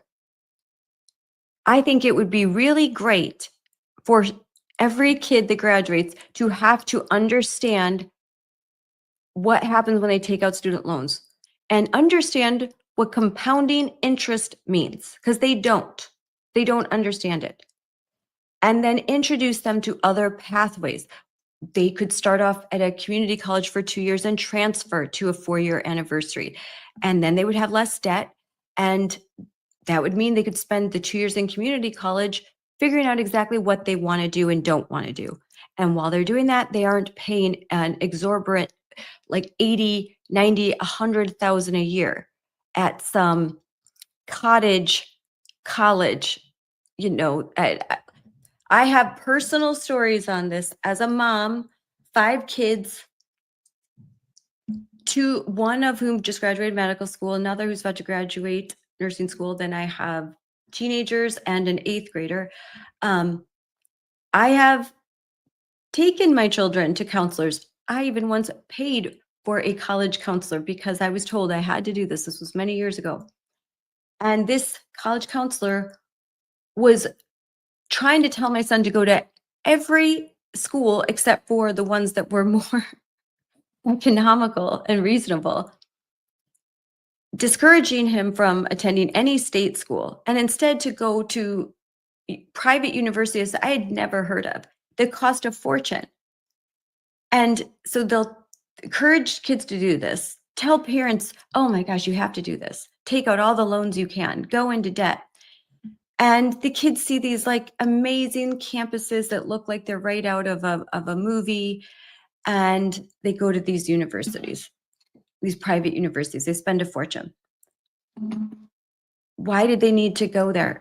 If there's not a compelling reason to leave your state and go to a different school, then you shouldn't. It's really expensive. But state schools need to have better admission policies for residents. They cannot keep preferring to take out of country, out of state students because they get more money. And state schools just need to do, all universities need to stop becoming Marxist indoctrination camps. That's key. It's just disgusting. If I started to talk about what's happening in colleges that's Marxist, crazy, and radical, I literally would not stop talking all day long. It would be all we talked about. My friends that have kids that are freshmen, I mean, constantly I'm sent example. There's so much, and frankly, all you have to do is, I could go for Madison, Wisconsin, just go on their website, start looking through their course catalog, and boom, I mean, it's there, it's so freaking woke. Like, it's so woke. It's like just exhausting. It's exhausting. But we have to keep fighting. We have to keep fighting. And we do need different pathways, different solutions. I love that the Secretary of Education and the Trump administration is focusing on that, because you know what? Some kids, they could become electricians, they could become plumbers, they could make six figures, they could be paid to go to school, they could open their own business eventually, very young, they could invest in property, they could start buying properties. These are the stories. When I meet kids that are, they're making bank, they're driving around a nice vehicle, not too crazy, they already own a home, they're under 30 and married. A lot of them are skilled trade, and they're starting to buy investment properties already. Like, but this requires kids to either have parents and family members that are influencing kids, or that they are in schools that are teaching kids certain things, providing pathways, encouraging programs in high schools where kids can talk to real world people. I'm going to go after this, but Rodney Dangerfield, back to school, classic. But when he's in, I believe it was Harvard, and the Harvard business guy is like, oh, here's how you start a business. And then Rodney Dangerfield like starts to interject. Everything you're saying is wrong. First, you have to do this. First, you have to do that. Here's a real world experience. This is how it goes. And all the kids start taking notes. That's what this is like. We've got to give kids practical, real world experiences. We've got to stop wasting precious classroom time on psychobabble and nonsense. And realize that the people that are educating them into the psychobabble and nonsense can't do second grade math. So why are we listening to them? They're functionally illiterate, most of them. They are experts in nothing of value. Nothing of value. I have taken enough professional development that I could be a DEI instructor, for crying out loud. It takes no effort to run around blaming white people for everything and the system and this or that. And I'll let money, please, money, please, money, please. That doesn't take effort. Destroying things takes no effort. Had a toddler, you could build and build this beautiful Lego castle. It could take you weeks. And a toddler takes about 30 seconds for that thing to be demolished. Easy to destroy, hard to build. Hard to build. Think about that, because the woke cultural Marxists have already destroyed so much. It's hard to rebuild. It takes a long time. The Trump administration can't snap its fingers. This is a generational project. So we have to think, what can we do in the here and now? And then what can we do to lay the groundwork for future generations? We have to build the city we will not see. And we have to accept that, stop being selfish, and start being pragmatic. Do get as much as we can right now. Deal with the world as it is, prepare our children for the world as it is, and then have hope for our grandchildren and our children's children. And that's how we win. That's how the left views things. And then they never stop. Take a page from that. We win. And half of our movement is like, oh, I'm done. I'm out of here. There's no hope. They lose. And they're like, oh, we just lost Mahmoud B. Taylor. The Trump administration is crushing us. Every day we wake up to 10 losses. Let's go have a conference and indoctrinate a whole bunch of teachers and hand them gender unicorn coloring pages and tell them that they need to go back home and trans as many kids as they possibly can. That's their response when they lose. So it is incumbent upon us to be better winners. And when we lose, that should be fuel in the fire. However, losing should not be the only, our movement when we are the underdog, when we don't have power, we are great at messaging, we're great at coalescing. We can't be good at losing all the time. We've got to be good at winning. We got to be better winners. Please, if I have one thing to say, we got to be better winners. We cannot constantly just feel some kind of, what do they call it, imposter syndrome or something when we win. Because we're winning and we're not messaging it great. Instead, we're focusing on a bunch of garbage. So be better winners. When losing, fight. And let's take back this country. I'm Scarlett Johnson with Moms for Liberty. I'm going to be interviewing Meg Brock today. And also, I'm going to be interviewing Evita Duffy-Alfonso and Michael Alfonso. So stick around, there's going to be more.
Hi, everyone. This is Unleashed with Scarlett Johnson, presented by Moms for Liberty. And I'm here with my good friend, Meg Brock. And she comes on all the time. She's like a regular now. You're a regular. Yeah. Thanks for having me. Thanks for coming on. I love the Christmas trees in the background. Very I'm festive. trying. So- I've got, if you could see, I've got a whole pile of Christmas stuff. So I'm trying to create a festive background. I moved my desk around and the wall is really white. It's really white. So I'll be hanging up pictures. I'm going to put like lights, and I have a Christmas tree over here, but you can't see it. So I have to move it so it's within view. So it's a work in progress. I was up till 2 a.m. putting on Christmas ornaments because now my youngest is in 8th grade. And so we had everyone come over for dinner, my son and his wife, and my oldest daughter gets into town with the baby and her husband, who's just back from deployment, yay, on Wednesday morning. So I'm like getting the house baby proofed because I have to look at, I mean, there's only so much. I've got like 25 Christmas trees, literally a lot of Christmas trees. So there's only so much you can do, but I'm like getting his room ready, getting all the stuff organized. And then of course, now they're older. They're like, after a few ornaments, they're like, I'm done. Mhm. It's kind of like left to me, which is kind of okay because I'm kind of a perfectionist. It's like these are the prized ornaments. Here's the Mhm. baby. But like now when you do your Christmas tree and you see the ornaments, like I cry now because I'm like they were so little, and the memories with all the handmade ornaments with the popsicle sticks. I still have them, and they're on some different trees, but it's nostalgic. It's fun. I know. It's what the holidays are fun for. When do you do your tree? I do mine very early. We're going up to Pennsylvania, so the kids will decorate it with my dad when we go up there for Christmas. Okay. So we're kind of do most of our Christmas stuff up there. So in my family, I'm called Elf, Okay. like it's Christmas. Yeah. Like, Santa's coming.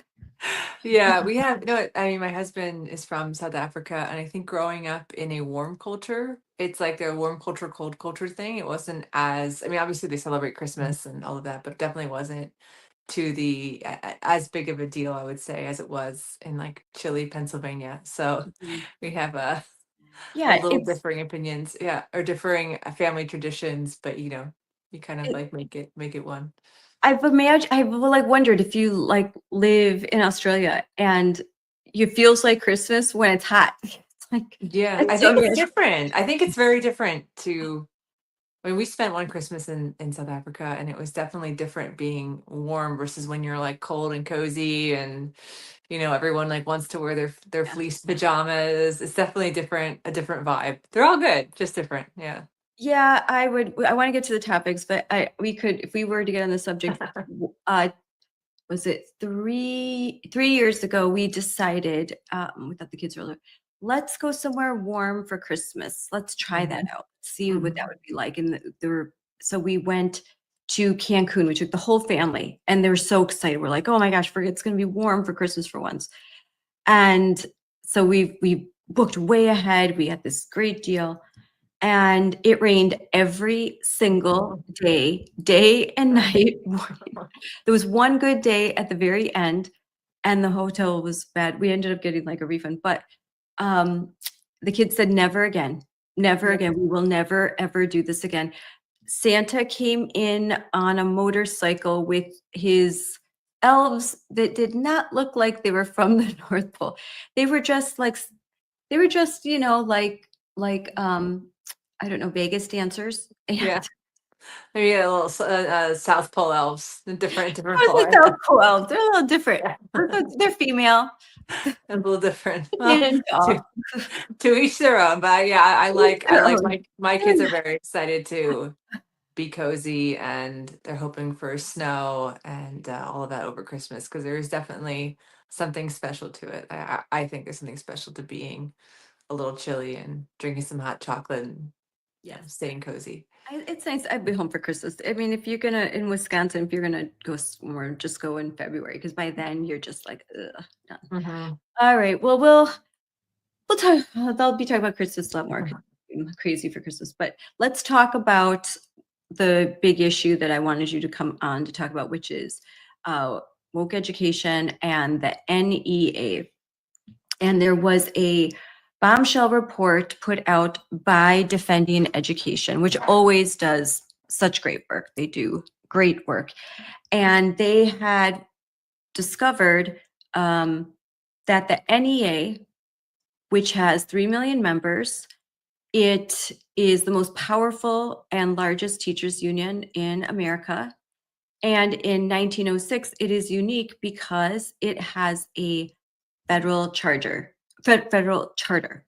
They have a congressional charter granted to them in 1906. And so now, more than ever, there's a call to repeal this charter. There's just no reason why this union should have a charter. It is not a teachers union focused on educating the children of America. It's something else. It's more like a political machine. Mhm. In the documents released, the NEA calls people who voted for Trump Republican villains.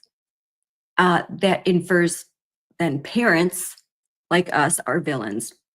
Not just they don't like our ideas. We're villains. We're the bad guys in a movie. The ones the good guys need to destroy. The language again is bad. Hearkening to the SPLC, and there's a lot going on there too.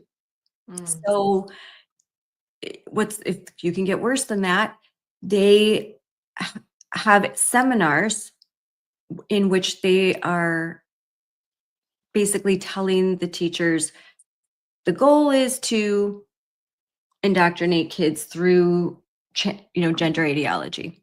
So I sent some of this to you and you've read it. You're an investigative journalist. You have been researching this for a long time. What are your thoughts on what's happening? Yeah, I mean, I think it's something that's been happening for a while now, right? I always kind of think when you hear these things and people are surprised. I mean, it's good if they're learning this for the first time, but I don't personally ever find it surprising. I find it to be what I would expect to see, you know. I mean, gender ideology is as much as, I mean, the Trump administration has signed executive orders wanting to remove gender ideology from education, at least from things that are federally funded. But you know, there's lawsuits, there's pushback against that, and I think that it's unrealistic to think that an executive order is going to just purge education of gender ideology, and these Marxist ideologies that are plaguing schools. So, I mean, it's unfortunate, but I would say it's kind of what I would personally what I would expect. I don't know if you feel that way. Oops. I muted myself because I was coughing. Okay. So I'm not Okay. surprised by it. I am surprised how open, considering Mahmoud v. Taylor, considering the fact that the Supreme Court has just went into conference. We have cases. There's the Little John case. We've got 2 Supreme Court cases coming up that are going to talk about what's happening is about sex separated spaces. Trump's executive orders, the fact that there's been guidance issued by the DOJ, OCR. I'm surprised that how radical they have become and that they're not hiding it. It's very much out in the open. Mm-hmm. Yeah, I don't know. Maybe I'm just more cynical. I don't know. I feel like that there definitely has been some retreat in terms of websites scrubbed or things that are maybe a little more difficult to find. But I think with gender ideology, I mean, it's the schools, in my opinion, of having spent the past 3 years really focused on this issue, play such a huge role in all of this, because you have children who maybe they see something on the internet, maybe they have a friend who told them something about being something like non-binary, and then they go to school during a time of adolescence, during a time where they're already starting to separate from their parents, which is a healthy way. And you have adults who affirm these ideas that are very dangerous, this lie that a child can change their sex, and then that's affirmed in the school. And you know, you brought up some of the cases that are going to be heard at the Supreme Court, already have. I mean, it's definitely documented that schools around the country are secretly socially transitioning children. So that would be using a child's name, or a different name, or different pronouns, or anything to kind of continue pushing them in this direction without their parents knowing. And I just find that to be so crazy, because that is an active therapeutic intervention. There's no neutrality in that. And so you potentially have teachers who aren't therapists, who aren't counselors, who aren't doctors, initiating an active intervention without without any professional oversight, and without the parents even knowing. So then if the child becomes entrenched in this, a lot of times, from things that I've read, it seems that parents find out when the child might want to get to a stage where they feel like they want to seek so-called medical transition or medical interventions. And obviously, to do anything medical requires parental consent, although it doesn't there are ways to bypass that in some states. But yeah, I think the whole thing is really shocking. And I hope in some ways it's good that it comes out, because the more awareness, the better. I think some people think like, oh, you know, Trump won on the transgender issue. This is over. And I know it's far from being over. It's far from being over. I am going to share the screen right now. So here, let's bring this up. I'm just going to the Defending Ed website right here. So you can see some of the documents that, so this is going to be the title. This is an upcoming professional training, advancing LGBTQ plus justice and transgender advocacy, promoting a race, class, gender narrative, strategic racism. Oh my gosh. But here, so the handouts, Republicans and their arsenal of racist dog whistles, mobilizing their base with a potent mix of racist and transphobic tropes. So there's more language.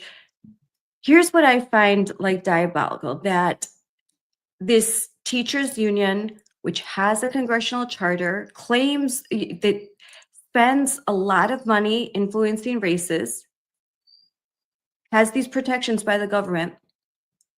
They are inserting a wedge between teachers and parents. They are going to teachers and telling them that parents, be on the watch, like you got to look out for these villains, these bad guys. And who are they looking for? The parents. These are bad guys. They're talking to teachers. So when they're giving this professional development to educators, to employees of school districts, and they say, hey, here are the villains to watch out for. Well, that means the state legislators in the community, that means the parents in the community. So when a teacher is being brainwashed to think the parents are bad, and if they voted for Trump, they're villains, that is really causing harm to the parent-teacher relationship, which needs to be one of partnership, that needs to be good for a kid to succeed in school. You cannot have the parents and teachers as adversaries. They need to be partners. And so they're creating this hostility, and then this sort of aura of secrecy between a teacher and child, encouraging teachers to create sort of a circle that excludes parents and become like friends. But even more than that, like have secrets, protect that child, basically take the place of a parent. This is very dangerous, psychologically damaging to kids, harmful to the parent-child, parent-teacher relationship. And as we know, since they've started to do this sort of radical cultural Marxist indoctrination, the lens that they see the world through, scores have only just plummeted. And so it's just that's what really bothers me. It bothers me the way that they are causing such division. Yeah, and you think, I think people like you have been saying about the test scores and about how the US public education system needs to get back to educating children rather than indoctrinating children with radical ideologies. But even legacy news outlets are starting to talk about this and starting to talk about the lack of performance for American children, how American children are struggling with the basics of reading and math. Yeah. And then you see in light of that, in light of really these epic failures, we're failing a whole generation of children by not giving them a proper education. It is wild to see that the focus within education would be that there would be any focus, let alone a somewhat large focus on continuing to push these ideologies rather than reforming education and making sure children are getting the top tier education we would expect them to be getting in American public schools. So yeah, there's, I'll share this again. So here's something, embrace, replace. They don't even want to say gender anymore. They want to say our genders. Pluralizing genders enables greater agreement.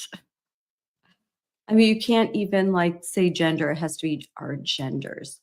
I can't keep up with all the words. I think when I read that we were replacing breastfeeding with chest feeding is when I just was like, you know what, I'm tapping out. I can't even try to keep up with this anymore. It's just too much, you know?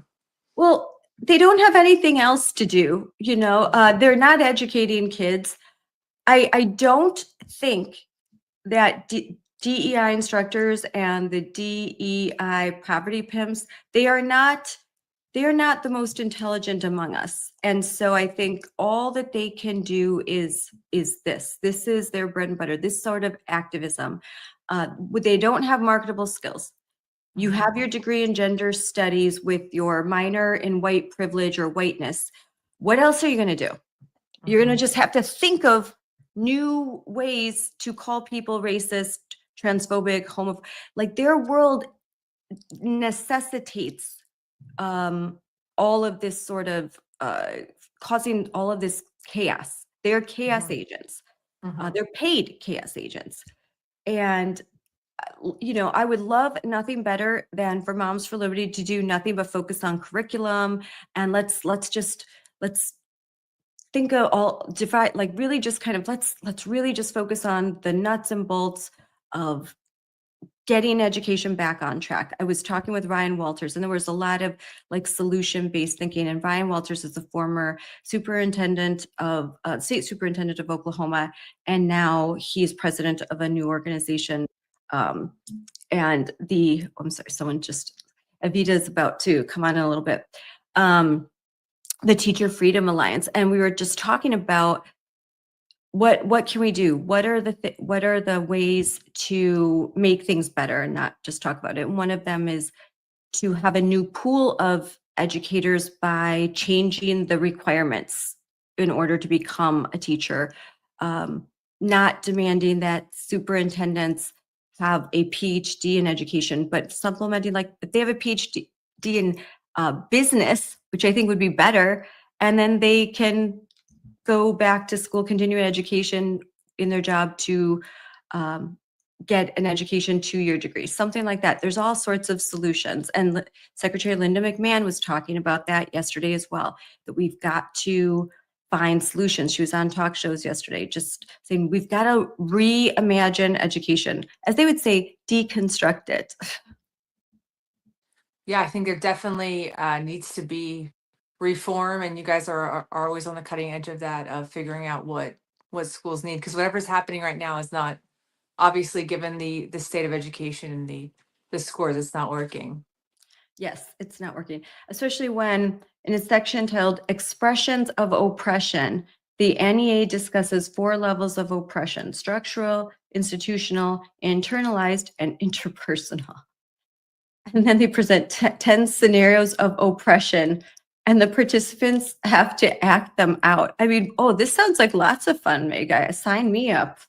It's crazy. I mean, again, how about reading? How about math? How about these basic things that we know kids really, really need? Yeah, let's sit around and talk about oppression. We'll put, I'm reading through some of the scenarios, and they're ridiculous, but this is a struggle session. This is a Sorry, I just had a kid outside my door who was making a lot of noise. Sorry. That's okay. I didn't hear anything. Okay, good. Okay. My dog's like barking at the door, I don't hear anything. Okay, cool. Sorry about that. I know kids are, my daughter has a half day tomorrow, and it's. But we are moms, and yeah, my kids are home from school this week, which is fine. Yeah, this is how it goes. This is how it goes. Yeah, this is how it goes. No, I totally, I mean, I think that there's got to be some major reform, and I mean, I think it's possible. I think maybe that's one of the hopeful things, is that you think about the past and how we have been as a country really good at providing an education. You know that we can get back to it. You know that we have so many passionate, smart people who really do care about the future of America. So I do think that there are a lot of things. I mean, just if you were to actually stop to really pause all of this ideology, this huge waste of money. I mean, you think about, I mean, I don't know if that really gets talked about enough, is the amount of money spent on these DEI, these gender ideology programs. I mean, it's a lot of money when you think you could redirect that towards other programs that would really serve children in a profound way. And you've done the investigative work on that. You've got FOIAs and looked at school districts, and you've seen how much money is wasted. Are these federal dollars?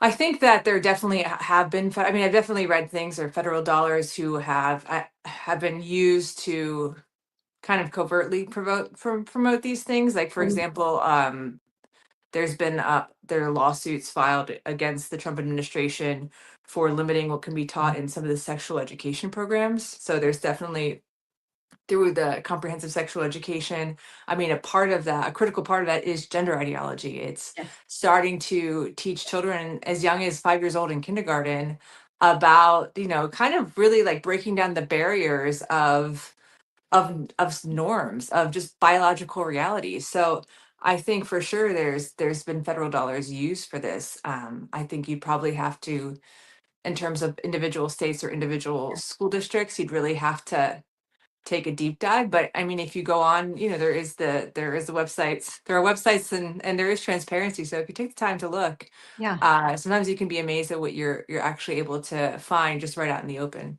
Yeah, and I mean, during the budget process, Congress cut funding for Planned Parenthood, and Planned Parenthood supplies, I believe the number was 80% of the training materials, the curriculum for human growth and development, sex education, and they're putting the comprehensive sexuality education and the advocates for youth and the different programs like that.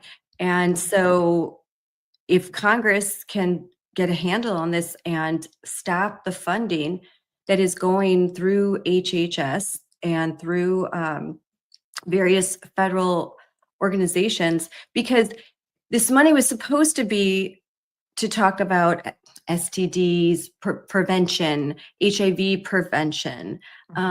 It's supposed to be used, for these to stop teen pregnancies, abstinence programs, a lot. So Planned Parenthood is getting money that's earmarked for abstinence programs. I mean, come on, like they're not using it.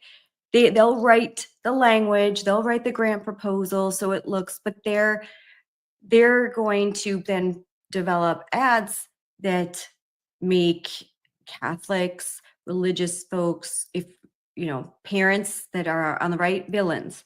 Oh, you're evil parents trying to stop you from getting an abortion, and they won't give you, they won't give you this, or they won't talk to you about that. We're the good guys. We're your friends. Like, it's very much grooming.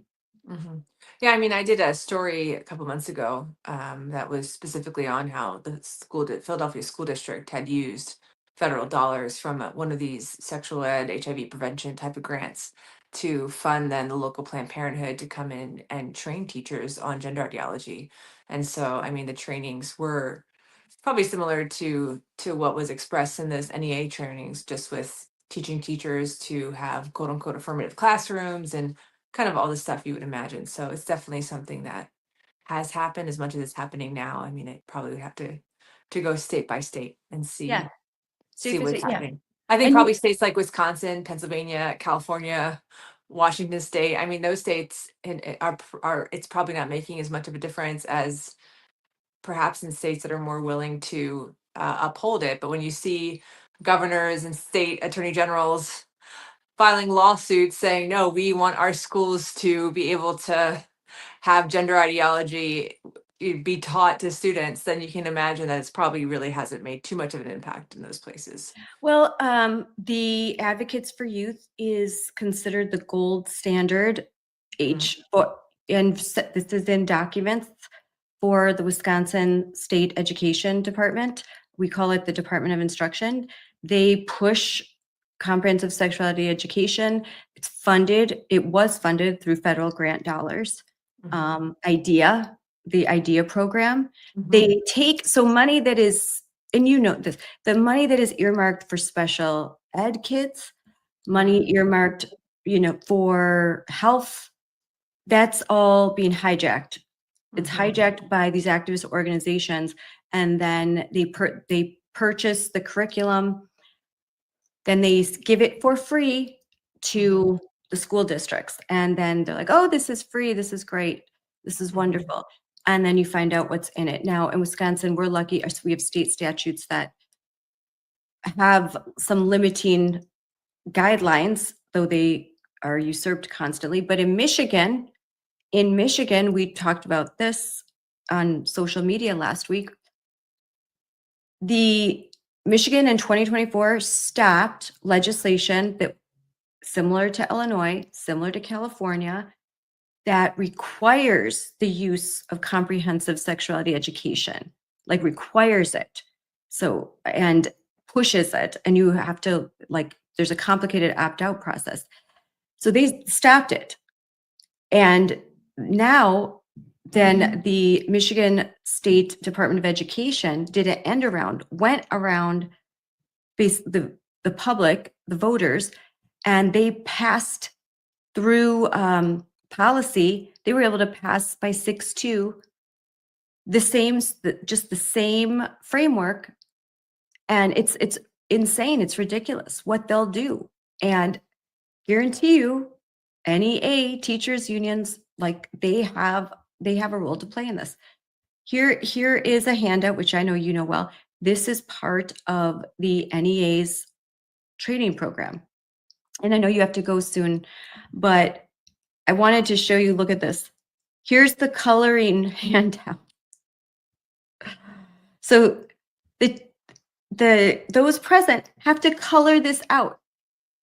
And then this is a sample of what they could hand to kids in classrooms.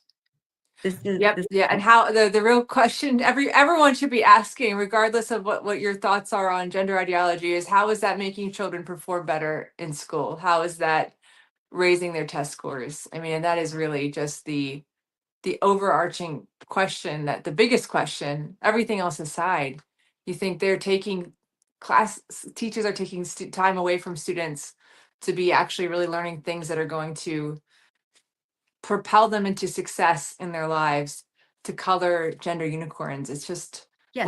what an upside down world, right? It is. So this is a whole class period spent talking about gender identity, gender expression, sex assigned at birth, who they're physically attracted to. Why the heck are you asking 3- and 4-year-olds who they're physically attracted to? Any kid. I mean, I don't think that's a conversation that really any adult needs to be having with with students. Yes, any kid, but particularly, why are you starting to? This is grooming. This is grooming kids. When we say grooming, it means you're grooming them to talk about these things at a very young age, so they feel comfortable talking about it. They overemphasize consent because I think it builds a framework to where kids can start to consent to adult relationships. And that's just pure evil. So, well, thank you, Meg, for coming on. I know your kids are at home and it's Thanksgiving. Everyone's getting ready. I know I am after this. I have to go to orthodontist appointment and then full on Thanksgiving mode. But thank you, Meg, for coming on. What are you doing next? What's your next story going to be about? Still kind of just doing some more in the research phase, but I'll definitely will be in touch. Always kind of looking for just a few things in education, a few things in the prison system. I mean, we talk about gender ideology. I think what's going on it's very separate from education, but in prisons is just absolutely tragic. What's going on with female inmates being forced to share prison cells with men. So that's something that I'm also investigating right now too. And before you leave, you just won an award, or you were in DC. So I want to highlight that. So what award did you win? Yeah, my colleague and I, Caitlin Richardson, were the runners up, the first runners up for the Deo Prize, for the overall reporting prize. So it was our series on that. We had a 4-part series on how gender ideology is really was being pushed by the Biden administration in social services. And again, it's all relates to it, because I know, and I'm sure you've talked to parents who kid was secretly groomed at school. Parents said, hey, we're not going to affirm you as another sex. And then someone from the school calls CPS and reports the parents. And then next thing you know, CPS is at the parent's door. And unfortunately, if they're have been trained in some of these interventions, it's likely that they may try to take the child from their parents for not quote unquote affirming them. So it was a That was really huge. a tough story to write. It was a very tragic story. But yeah, it was really, really nice to get that recognition. Yes, well, you deserve it. That was a great series. That was a really good series. All right, Thanks, Meg. Scarlett. Well, I'll talk to you next week. Happy Thanksgiving. Thanks. Happy Thanksgiving Thanks to you for too. coming on. All right, thanks. Oh, I love Meg. She's so sweet. Okay, and real quick, I'm not used to doing all this live. Let's add to stage our next guest. Hey guys. Hi, how are you? Hi. I'm doing lives a little bit more. I've been recording, but this is actually live, for real live. Yeah, and me and Evita are in the same spot today. So I know, that's cool. That's nice. You guys getting ready for Thanksgiving? yes. Yes. Okay. And I should have an introduction. I'm being a very rude host. We have Evita Duffy-Alfonso and her husband, Michael Alfonso. And Michael is running for Congress in the 7th District of Wisconsin, yay. And Evita is on the, you have the Dan Bongino early So report. I'm actually helping Michael. So I'm an independent and I'm helping out Michael. So that's what we're doing now. Michael's running for Congress and I'm here to support him. Oh, that's awesome. That's awesome. And Evita, your mom is a like that. I mean, I should, because I love your mom so much, I'm putting her first. I know, yeah, your dad, he's the Secretary of Transportation. Okay, yay, I like it. I love him. He's great. And I loved what he said about his what he was saying about what flying, let's bring civility back. I did a whole long, because I'm flying so much now. So I'm like, my husband's laughing at me. I'm just like, I have so much to say about this. Yeah, so it's a civility initiative. So he wants people, he says that the golden age of transportation starts with you, and he wants people in America to dress respectfully, to be polite. Maybe don't take your socks off on the plane so that it smells for your neighbor right next to you. You know, be courteous. It's sort of a public service announcement, and there may be some policies to follow. Certainly, he's not going to force everybody to wear a suit and tie on the airplane. But we have devolved a lot in the way that transportation used to be, how travel used to feel, to now where you're having like public brawls on the airplane or in the terminal. That has to end. Yes, I 100% agree. I wrote, so I'll say my words. Don't go to the airport like you literally rolled out of bed. You just rolled right out of bed and just went straight to the airport. It's maybe because I'm used to, I would dress for Sunday, like church. I was just raised that you don't have to look wear your Sunday best, but just be, presentable. I'm going somewhere. And I think being kinder, like I know Wisconsin nice, but people can be so rude, and just all the way around. It's just, let's all just be nicer, and maybe then it'll contribute so that we're not treated like cattle, and just have sort of a dehumanizing aspect of travel. My friends and I had this whole discussion, like it's almost dehumanizing to travel by air. Well, and Scarlett, the TSA plays a huge role in that. I mean, now I guess sometimes you don't have to take your shoes off, but you're treated like a terrorist in your own country. I think it's a violation of the Fourth Amendment. You can't be subject to warrantless searches and seizures, and that's what the TSA does every single day. In addition to asking for your biometric data, which I always opt out of, and all your listeners should as well. When they ask you to do the face scan, you should say no. But unfortunately, TSA is not a part of the Department of Transportation. Some people think that it's actually a part of the Department of Homeland Security, which is Kristi Noem's job. So if it was under DOT, I think Sean Duffy may make some radical changes, potentially dismantle it, but it's not under his purview. I wrote in my post, if you work for the TSA, could you act like you don't absolutely hate your job and wish you were anywhere else but exactly where you are, scowling at everyone as they walk through. TSA is the best example of government work there is. Yeah, it's just, and I can count sometimes when a TSA agent is nice, I'm almost like shocked, like, oh my gosh, they're actually being nice. So if you are one of the good TSA agents, it's good to remember that if you're nice, people will be so much happier. They'll feel like it was the best travel experience they've ever had. They will, like if they're not, especially nice to kids. That's what I noticed the most. How cruel, like, and mean to kids. you didn't take out, kind of like with rolling their eyes, sighing, yelling at kids who forget to take their laptop out of their bag or something. It's like, they're kids, like, you could just be nice. Don't scare them. Yeah, I totally agree. Yeah. So, okay. So and then your mom is Fox and Friends, Rachel Campos Duffy, amazing, huge conservative voice. She, mother of 9, and just an adamant, wonderful, beautiful representative of the pro-life movement. Whenever she speaks, I like, oh my gosh, she just speaks right from the heart, and I appreciate what she says and how she's done a great job raising you, Evita, too. You're lovely. Thank you. Thank you. Yeah, I So- think so too. I love her. She's wonderful. And I don't even know how she has the time to do all the things she does. She's weekend host of Fox and Friends, and she has Fox Noticias on the weekday, which is a Spanish language show. And then she's raising 9 kids. So it is crazy. And she subs in all the time. She'll like Oh, sub yeah. in. She's going to be hosting Sean Hannity tonight. So. Oh, she is? Oh, yay. Oh, that's awesome. Well, I'll tune in for that. I'll pause the Hallmark Christmas. Yeah. In Christmas mode, I'm like, I want to tune out all the bad things. I just want to watch, like, go into a land of make-believe. Understandable.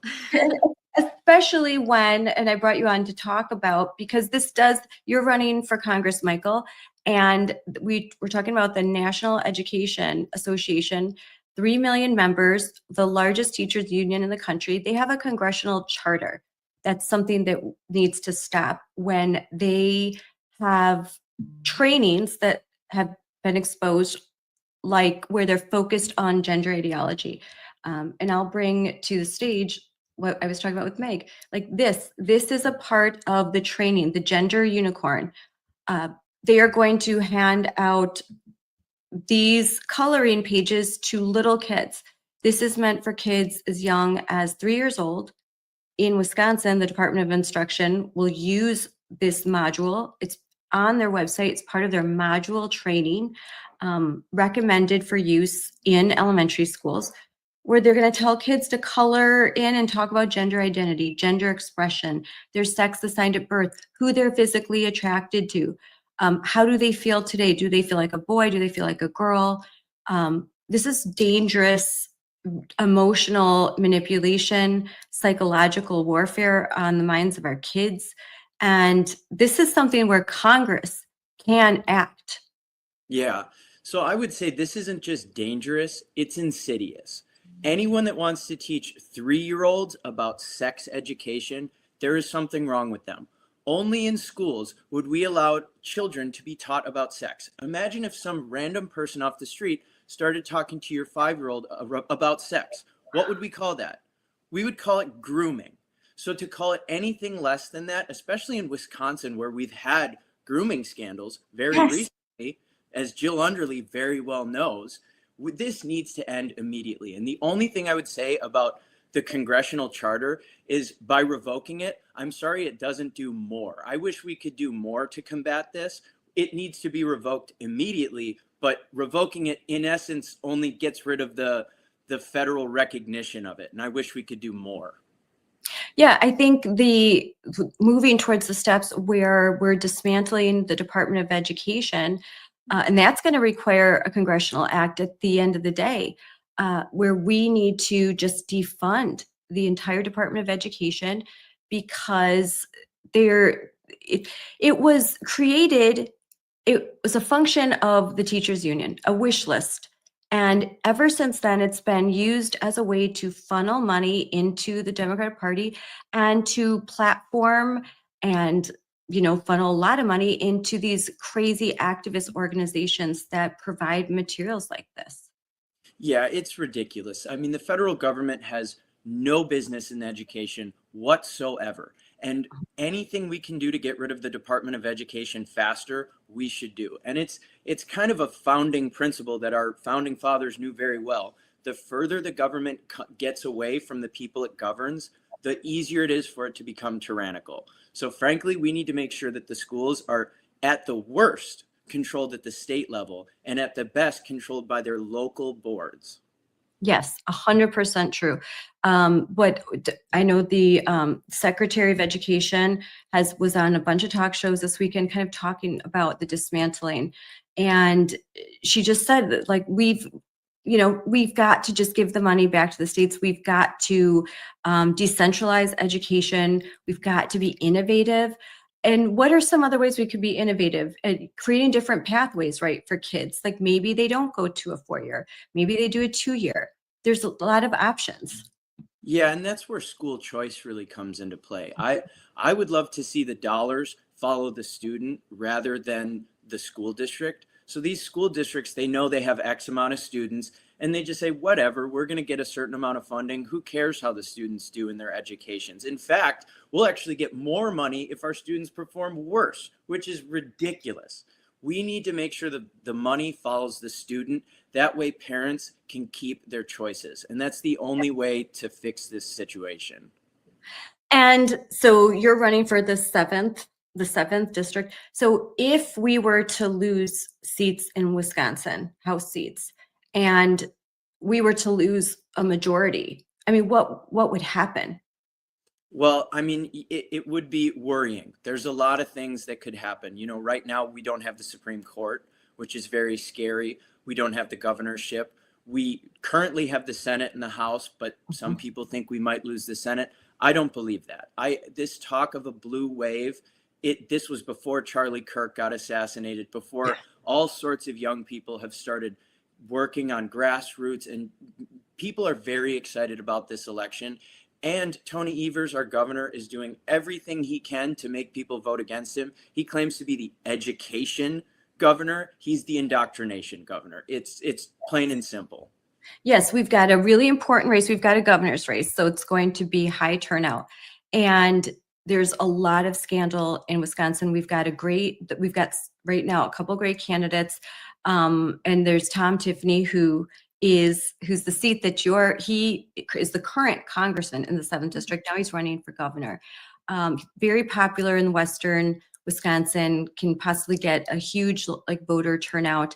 And he's not afraid to talk about these culture war issues. And neither is Josh Schulman, who's also running. So we are putting front and center education, culture war issues, which I think is important in this race, as well as economics. And Yeah. I know you talk to that very well as Gen Z. What is the message that you have and that Republicans should have in these elections about the economy? Well, and you can see it from 2024. It's running on the economy. It's running on MAHA. It's running on culture issues. I mean, we can run on multiple things all at once.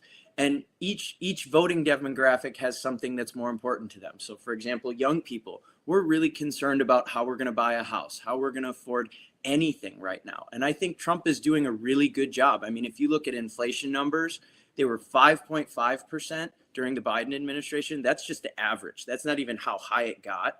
And under Trump, it's 2%.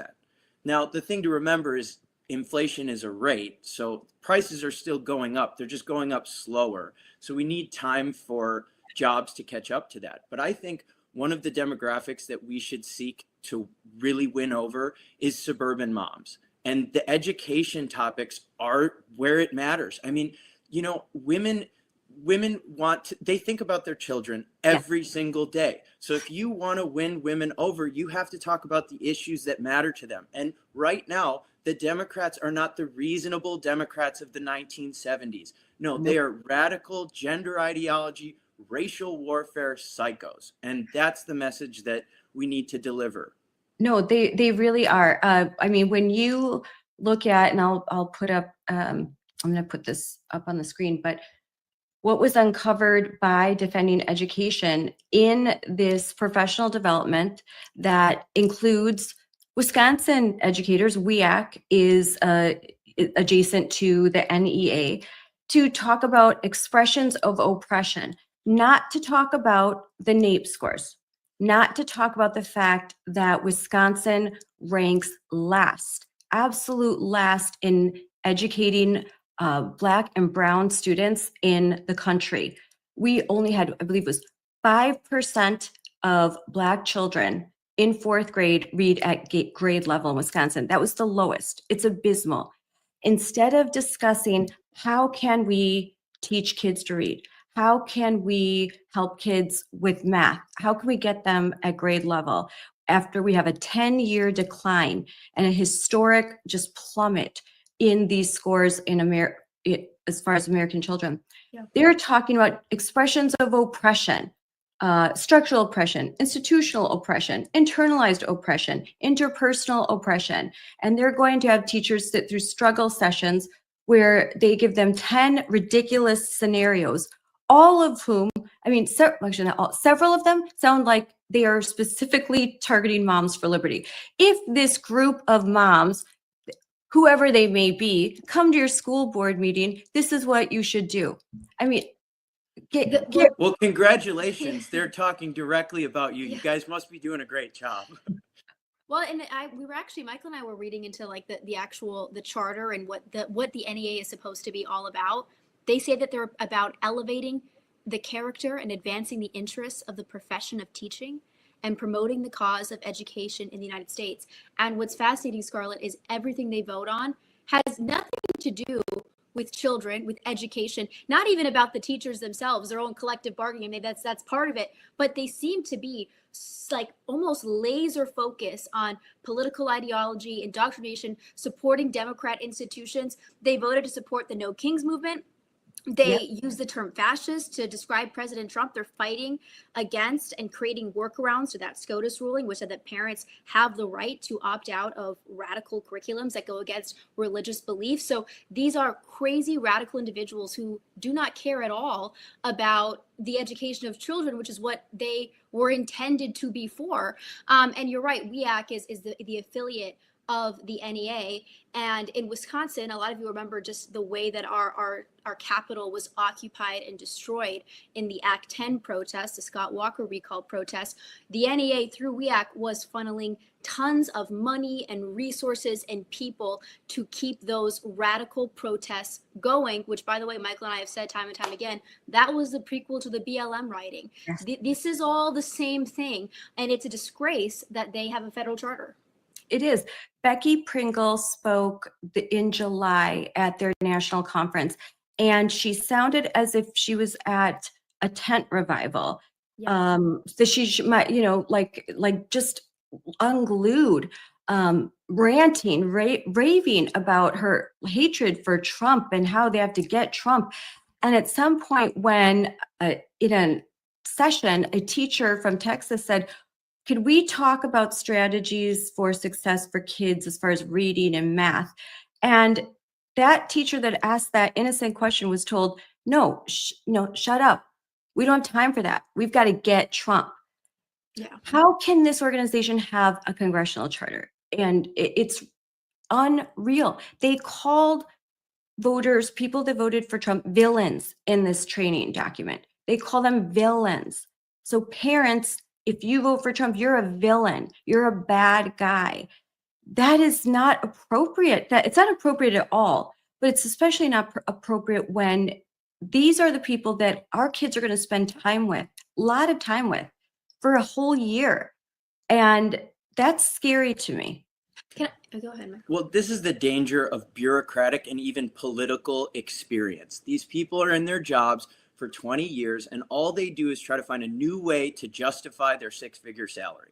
It's ridiculous. Anyone with common sense could walk into the education department and say, I think the three most important things, and really the three only things to teach kids, are reading, writing, and math. If they can't do that, what are you doing?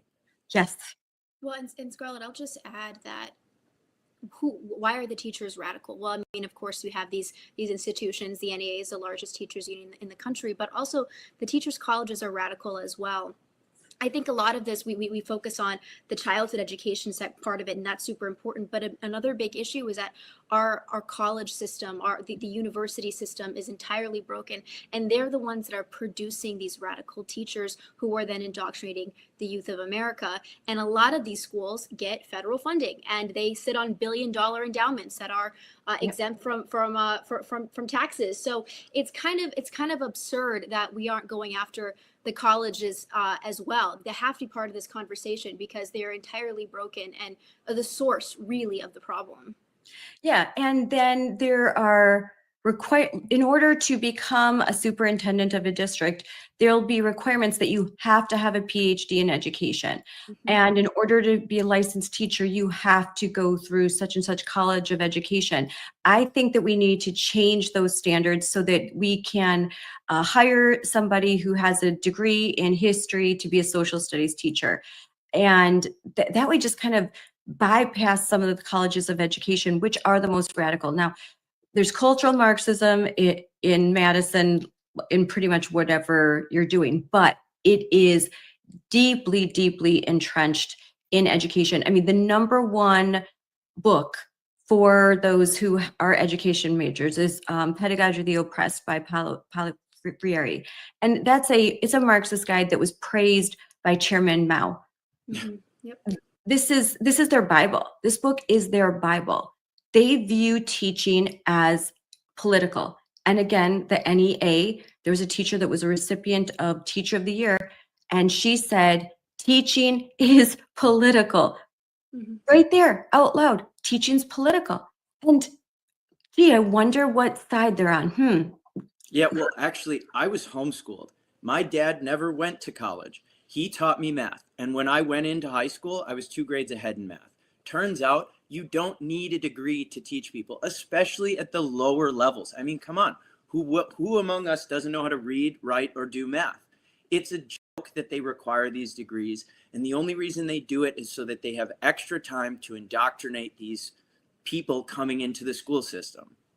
And you're right about homeschooling. We have to protect homeschooling because it is under assault. And Wisconsin, a lot of homeschooling associations have fought very hard for the gains that we have in Wisconsin. And I talk to homeschooling moms all the time that are very nervous about the encroachment of the federal government and state government on what they're doing. So we have to be vigilant about protecting the rights of homeschooling families. Yeah, I guess the federal government and the state government just wants to make sure that they're the ones teaching your kids how not to read. I also say, Scarlett, like when we're talking about the education system and the rot, like there is, and this is like so much deeper, and it's hard to even address with policy prescriptions. But when the university system began in the Middle Ages, it began with monks in monasteries where people were seeking the truth, as in the truth of Jesus Christ. And in the original institutions of our country, I'm thinking about Harvard and Yale and all the Ivy Leagues, their founding principles were in the Christian faith and in seeking truth itself, which is God himself. And they have completely abandoned that guiding light, that guiding principle. And instead, they teach people that truth doesn't exist at all. And you get postmodernists like Foucault and Derrida in the education system, which radicalize young people into really, believing that it's impossible to find the truth, that you can seek out your truth, and that it's all about this cultural Marxist indoctrination, which is inherently actually anti-Christian. So there's a spiritual rot as well. And I think as taxpayers, we should not be funding institutions at all who have abandoned the truth itself. Even Harvard had to explicitly edit its statement, its foundational statement, to take out Jesus Christ from it. That's a huge problem. That's actually the source. Yes, the philosophical underpinnings of gender ideology, Judith Butler, Foucault, Derrida, others, if you read their biographies, I would say, I don't know Judith Butler as much, but Foucault, Derrida, they're pedophiles. Like they are. They are. Like they go off onto islands, and I would be banned if I were to talk about the things that they did. They wrote this philosophical tenet in order to advance their own kink, their own kind of just evil longings. And this is what's really bad. If you dive deep into this, we're right now surface level. If you dive deep into this is about breaking children like just crushing them, breaking them so that they are more susceptible to predators, to make them easier prey.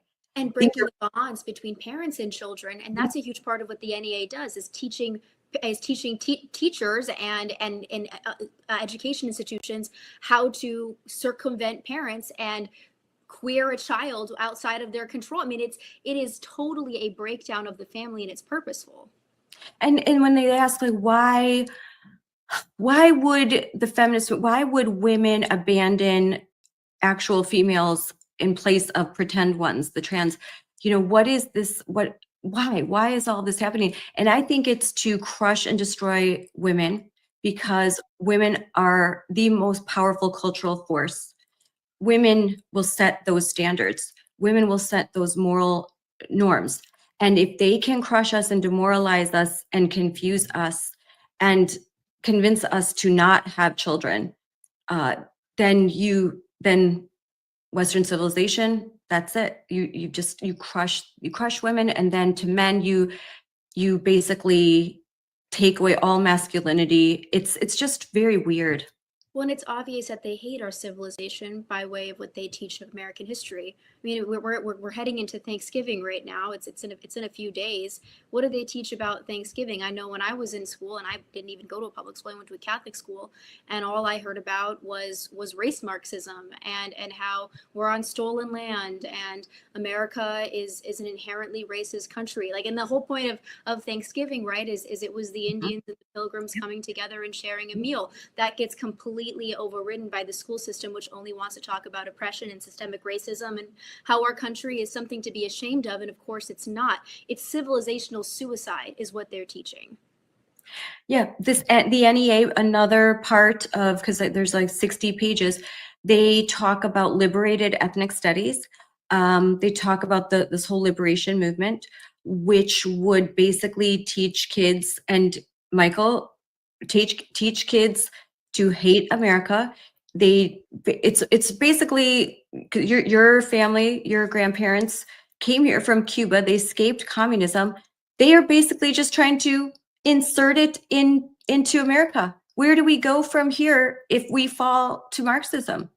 Well, and that really is the trick to all of this. These ideas are so radical, so ridiculous, that anyone who wasn't had it instilled on them since they were 2 years old would smell how crazy it is. But that's how they do it. They go after the kids because the parents are way, way, way too smart, especially in Wisconsin or the North Woods. They're never going to get parents to conform to this kind of junk, but they can sneak it into the kids, and it is the most insidious plan, and that's the only way they can get it through. So Michael, tell us, because your grandparents probably told you stories, what is it really like to live in a country ruled by Marxists? It's a nightmare. And my grandparents were lucky enough to get out before the borders were shut and everyone was locked in, but you can see the writing on the wall. Cuba was an amazing country in 1920. It was just ticking up and up and up, and it reached this point where everybody got so complacent. They're like, we have our freedoms, we can do anything we want. Let's start talking about the oppressed classes and making everything a race lens or a class lens. And that's how it happens. It's slowly but surely. And if you're lucky, you see the writing on the wall. But America is the last bastion of freedom. My grandparents had somewhere to run to. We do not. This is the final frontier. We can never, ever let them win. And there's such thing. I mean, Michael, your dad talks all the time about like the lie of equity, right? People naturally want there to be equality and for everybody to have a chance, and they will twist that sentiment into this idea that everything should be equitable. And the problem is that what collectivism does every single time is create equitable suffering for everybody. So no one's happy, but we're all not happy, so I guess it's equal or equitable, and it's really a miserable existence. People are, I mean, in Venezuela right now, people are eating dogs and rats and selling their own children. I mean, there's a nightmare anywhere communism is tried. Yes, and equity in education means our kids are equally not prepared for We all school. can't read. They all can't read. You know, before there was certain groups that couldn't read and we should help them, but instead it's like, no, we need equity, so we're going to make sure everyone is equally unable to read, illiterate, and not reading a grade level, not able to do math. You know, where you hear stories in California where graduating seniors can't do second grade math, 20%, and 60% can't do 8th grade math, and they require a year or two of remedial math and remedial English. So it's a 4-year degree, supposedly. If you have to spend 2 years just doing remedial work, that now becomes 6 years. How much debt are you going into? That debt you'll carry that for the rest of your life because you didn't get educated. So that honestly, there needs to be lawsuits, financial lawsuits, because if you have to pay for 2 years of remedial work because your high school didn't educate you, then we should be able to sue the high schools. Parents should be able to sue the high schools for the cost of the college tuition. You didn't do your job. My kid can't even do math. And I've heard stories in Wisconsin. I have heard stories where parents will tell me that their kids graduated and they can't even get into community college because they cannot, they're functionally illiterate. And the parents didn't know, the kids just kept getting passed. And this is a crisis.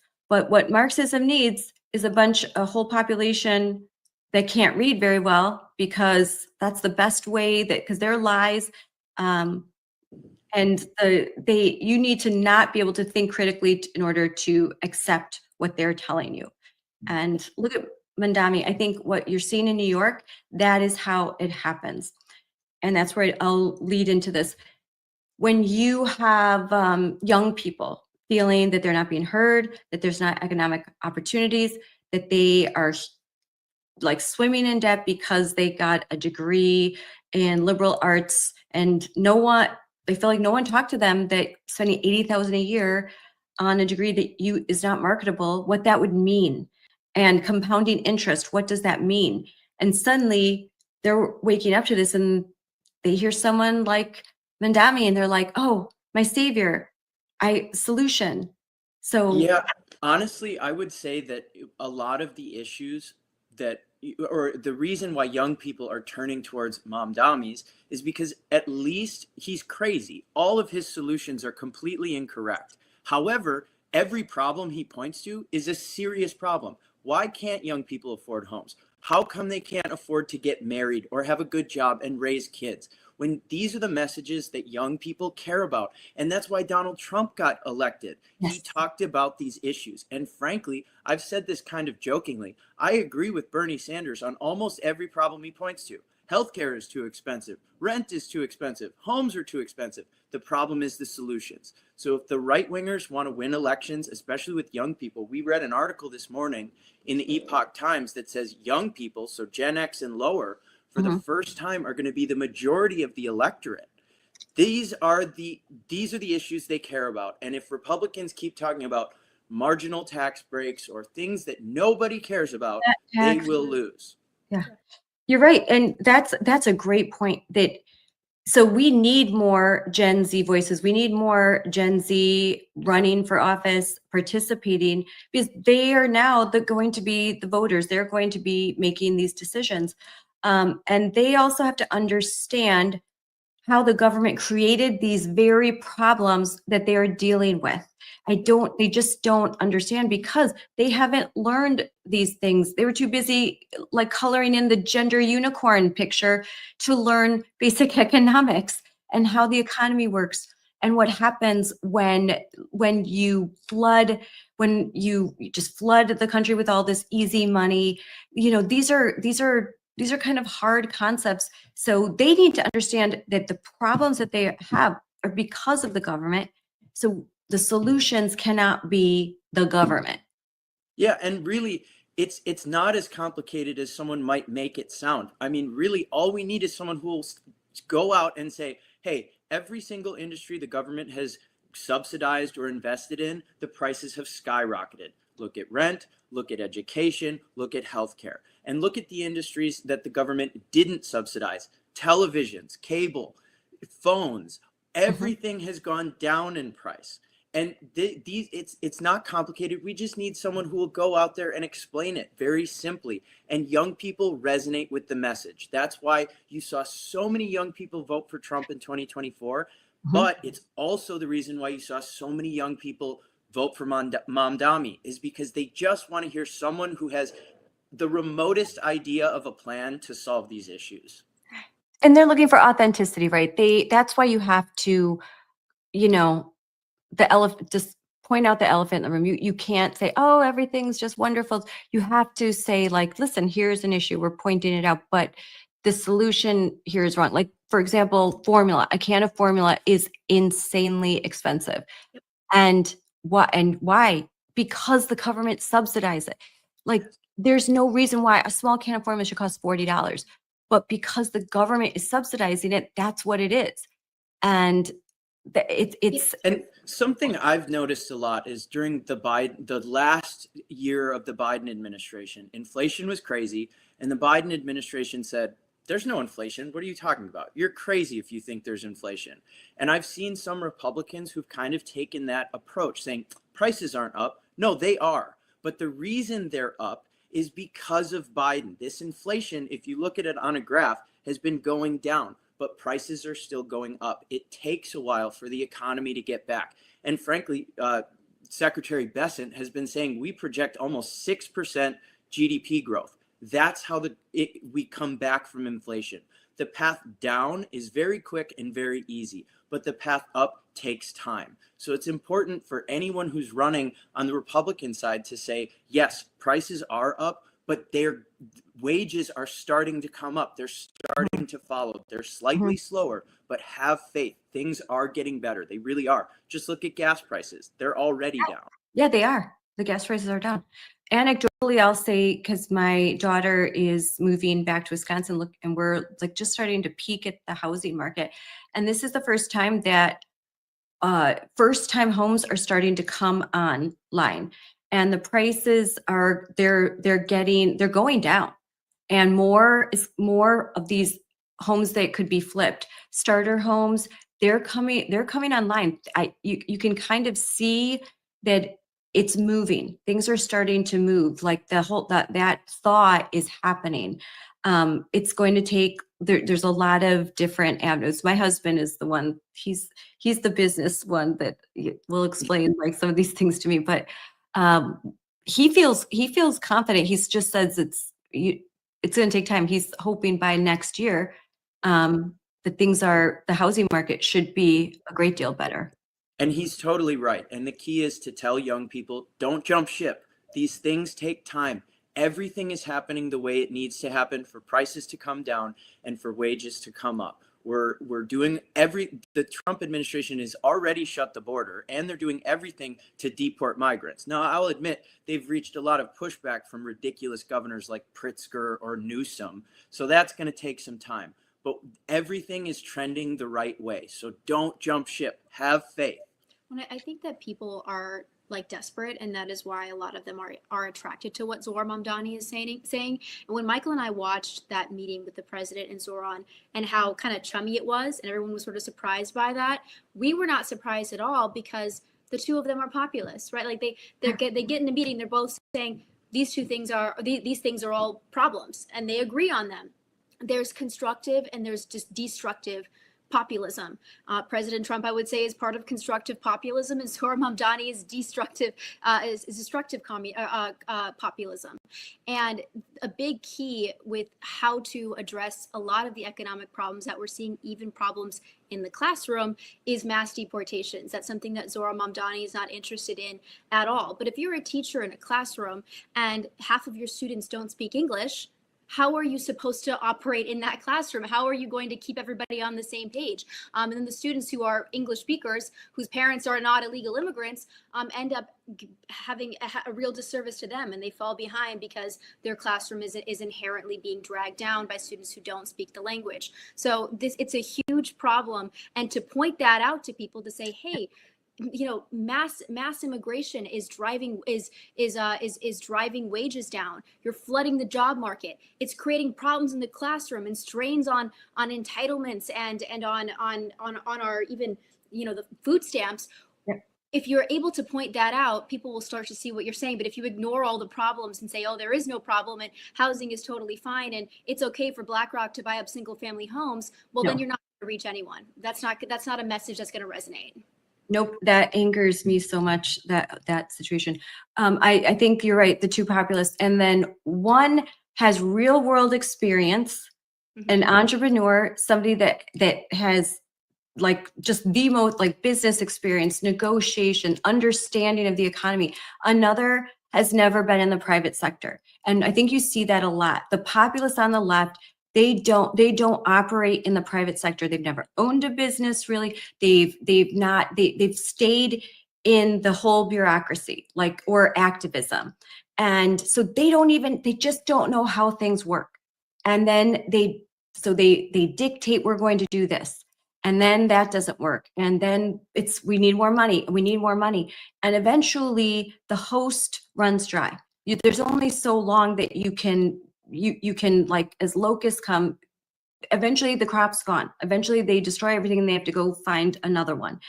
And that's what happens with this. But Trump he has that populist message, but all the real world experience and surrounded by conservatives, and he's become more and more conservative as time goes on. That is what we need. You need someone that is, and I think that's just a good blueprint when you're running.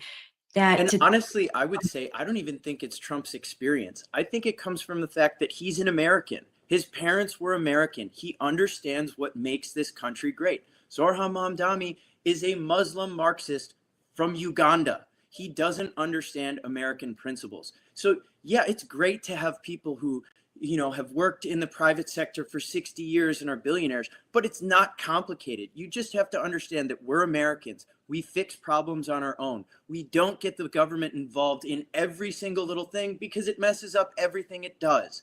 It's so simple, and Trump understands that because he's a good American. That's what the really big difference is. Yeah, that's true. That's very true. And the other thing with Mamdani that we have to contend with the fact that the media he made him to be a pop icon. You saw that the people, influencers voting for him, they've got high-end bags, they've got, the newest phone there, and they're like, they kind of made it this sort of trendy thing, like voting for him is really cool, because they're going to be the Marie Antoinettes of this. Like, they get to, they're going to be on this other level in communism. There's this small group that gets to live better than everyone else. And, so it was just so fake. And that was really phony. And I think that some kids sort of fell for that. Like, oh, it was the cool thing to do. Oh, he's so edgy. Well, he comes from an upper class background, as with many of his supporters. And what's interesting is he wants to, have free transit in the city. And so all these buses are now, of course, going to be full of homeless people who are just going to live in the heated buses. It's going to be a lot less safe, a lot more crowded. And these people who supported him, these elites in New York, including him, do not take public transit. Nope. So they're not going to experience that at all. It's sort of like, okay, yeah, we're going to feel good because we're making it free without contending with any of the consequences of it. But this is, of course, really what communists always do. Collectivists throughout human history have been sort of this upper crust elite class who feel sort of shameful and guilty about their station in life. And so they think that they're helping the underclasses when in fact they are, of course, impoverishing and creating suffering for everyone. And that's what I think is about to happen in New York. And so I hope that maybe that can be ground zero for everybody seeing how bad collectivism is, and we don't want to try it anywhere else. But again, I don't know if that's going to happen because his messaging was excellent. I do think that it was. He did a great job. He was, if you think about what was Andrew Cuomo running on, I don't even know. Like, his slogan was completely forgettable. His slogan was, "At least I'm not Mamdani." The coloring of his Brandon was That's true. I mean, Zohran Mamdani had excellent signs. He was talking about affordability. There was a coolness factor that I think Republicans need to replicate. I mean, they really do. They do. We can do it better because, of course, our solutions are real solutions. They actually work. They actually work. So I think you're right, Evita. That's 100% a great point. You may not like the message and you may not love the messenger, but that the message was, it looked, the aesthetic of it and the campaign that he ran, you can't deny that he ran a good campaign. The aesthetic was good. The solutions are terrible, but the message that he was trying to get across, some of the core tenets of that, people felt it. It resonated.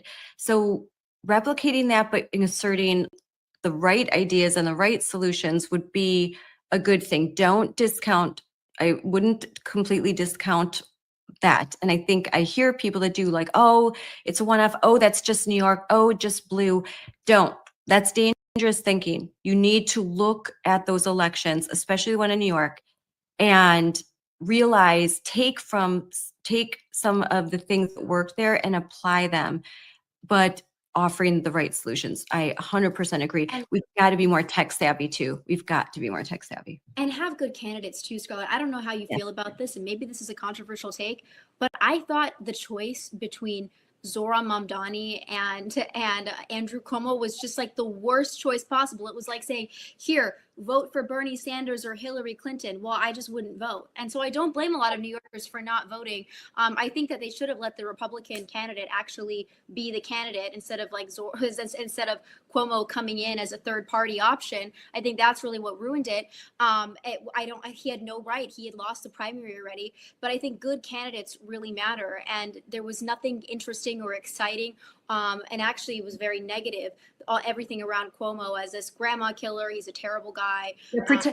Pretend he didn't put your grandma in the, when your grandma was in an old age home or in something. Scandals with women. I mean, it's just terrible. Yes. The scandals with You have to women. have good candidates. When I think of COVID, I think of two people, Anthony Fauci and Andrew Cuomo. I mean, he's never going to come back from that. Anyone that thought he could doesn't know people. They just don't understand. Yeah, you're right. And like there was the scandals with women and the fact that he put COVID patients into homes with the elderly. And like everyone's supposed to forget that. Forget what happened to your grandmother. Forget what he did to so many people that died needlessly in New York hospitals. Forget all of that. Forget the way that he shut down New York. Now we just don't like Mamdani, so vote for him. So I think a lot of people, that was just too hard to swallow for a lot of people. So and another good point, this was very divided. There were three people in it, and he didn't win a majority of anything. The turnout was low. If he were running, if it was a good quality one person running against him, I think it would have definitely been closer or perhaps even a different outcome. But yeah, and this is what happens when, like Evita said, bad candidates find their way into things like this. I mean, the people of New York got to choose between the grandma killer, the communist, and a guy with a goofy red hat. I mean, I don't know. I liked Curtis she Lewa. does. I liked him a lot. I thought he was so fascinating. And here's about Curtis Lewa. If this was 30 years ago, even though he's a quirky guy, I think he would have won. He's a genuine New Yorker. He was, dedicated his life to keeping the subway safe. I mean, he was a fascinating, interesting, thought, very sincere person. The problem is that New York is no longer full of New Yorkers, they're full of migrants. And so it's a completely different place, radically different than it was 30 years ago. And I feel that way about a lot of America, that we are changing rapidly, and demographics is destiny, and we're heading down a very bad path. This is why I'm glad the borders are closed, and while we need 100 million people deported, and I think we need limits on legal immigration as well. This has a major impact on who we are as a country, what kind of people we elect. It matters. And when we're talking about a lot of these NAEP scores and what's happening in education over the last 10 years, well, what else has been happening over the last 10 years? Record amounts of immigration. How many kids are going into American schools that can't speak English? And what effect is that having on classrooms? How when half the kids in a class can't speak English, and the other, how does a teacher teach to that class? They don't, and we're seeing the effects of that. And even if it's less than that, then so, and on top of that, then in Madison, and I just had reported this on social media last week. So they had Madison, Wisconsin, total of $600 million in referendum money. They had so much money that they wanted a new logo after they won. They hired a firm from Kentucky, not a Wisconsin firm, to create a logo. Not too long later, like I think even maybe days later, someone gifts them a logo. But they had made this contract, they fulfilled it, they spent $100,000. They didn't use the logo because these aren't business people. They don't read contracts. They didn't even read the contract. They voted on it without reading the contract. Oh, we're gonna just hire this company $100,000. They get gifted a logo. This is in the news and no one cares. I'm so shocked. This is monopoly money. Monopoly money. This is what happens when the government spends other people's money. They just don't care. I mean, frankly, which one of us has ever signed a contract without reading it? It's common sense. Every single issue we're facing, maybe 60 years ago, we were having real debates about issues. Right now, it is purely common sense. Do you want your kids to learn how to read? Do you want your education people to actually read the contracts they sign? And do you want Americans to thrive? It's so simple. And when they'll say to you, Michael, you win the election, you're now a congressman, and you hear, we need more money. We need more money. In Madison, again, they have these referendums. They all of this money. They lost over 100 students. The Madison Metropolitan School District. They're projected to lose a lot more, and they're putting $500 million into new buildings. Yeah, this is what happens when the money is just, like you said, monopoly money. So closer to home, Wausau, where my parents still live, they are running a deficit. The actual city is running a deficit budget. And they still found enough money in the budget to put a methadone clinic downtown. It's ridiculous. Basically, all of these agencies, it reminds me of The Office when they were talking about budget surpluses. Like, well, if we don't spend it, they'll take it away next year. So we got to find some methadone clinic to open up on the 400 block in Wausau. Yeah, they have to find a way to spend it, because if they don't spend it, then they can't justify. So they have to, like, what can we do? And they're focused on buildings. I don't care about the building as long as it's safe. Don't want lead in the paint, whatever, like it's safe. But I'm so tired of, we're going to build this or build that building. I don't care. Just teach kids. Just give them a good education. And as long as there's, in Wisconsin, we don't even have air conditioning in most buildings for the schools. But if that's heat, you need heat, definitely need that. But if it's a safe building, well-maintained, heat, I don't care about the buildings. Educate kids. But all they ever focus on is, let's get a new curriculum. Let's bring in another equity firm. Let's build more buildings. Because that's easier to do than solve the actual difficult crisis that children can't read. That's hard to do. But it's not as hard as people think. If you just do the work and you get a good teacher. There's so many stories where kids go to a charter school, or they school choice to go to private school, and they're in a year, everything can be turned around and they can start that path. So and even if they've graduated, we need to come up with ways. If a kid's graduating and didn't get that education they need, I think we can come up with solutions for them so that they don't have to feel alone. They don't have to feel like they're going to be left behind. I also think we should be able to sue school districts, because if my kid graduates and goes to college and they have to spend the first 2 years just getting a remedial education, meaning they're in college for 6 years, I want to sue the school district for not doing their job and leaving my kid with the tab. Well, one of the advantages, and as much as I hate the education department and I would like to see it gone, at least while it's in place, we should start restricting the money to the places where schools aren't learning how to read. Yeah. Hey, if you're not teaching students how to read or do math, we're not going to continue funding you. We're not going to give you more money so you can hire more administrators and more guidance counselors that don't actually teach anything. Yeah, that's a good point. We just have to, there's think tanks all over. Like I think we have to just come up with common sense solutions. But the number one thing is cut off the money. That's all they care about. Money is the only language that they speak. They're going to continue on with the gender unicorns until they lose the funding, until they lose their charters, and until we, just get rid of the Department of Education. And that's why you need elected officials who really mean business and aren't afraid about losing the next election. I mean, look at the backlash Scott Walker had when he even mentioned teachers' unions and collective bargaining rights. This is the kind of battles that every congressperson, every state assemblyman, state senator, and every governor needs to know that they're going to take on, regardless of what happens to them in the future, because it's not about you. You're a representative. You need to do what's right no matter what happens. And that's why it's so important to have Christian leaders who understand why the things they're voting for are important. All right. And so as we come to the end, Michael and Evita, what is Moms Really We're focused on education and parental rights, and at the state level, at the national level, at the local level, though, at school board level too. What is the message that you think Gen Z wants to hear about education? Because now they are going to be the biggest voting bloc. What is going to resonate with them? Well, I think it's just simply that the money that goes to education isn't going to be wasted.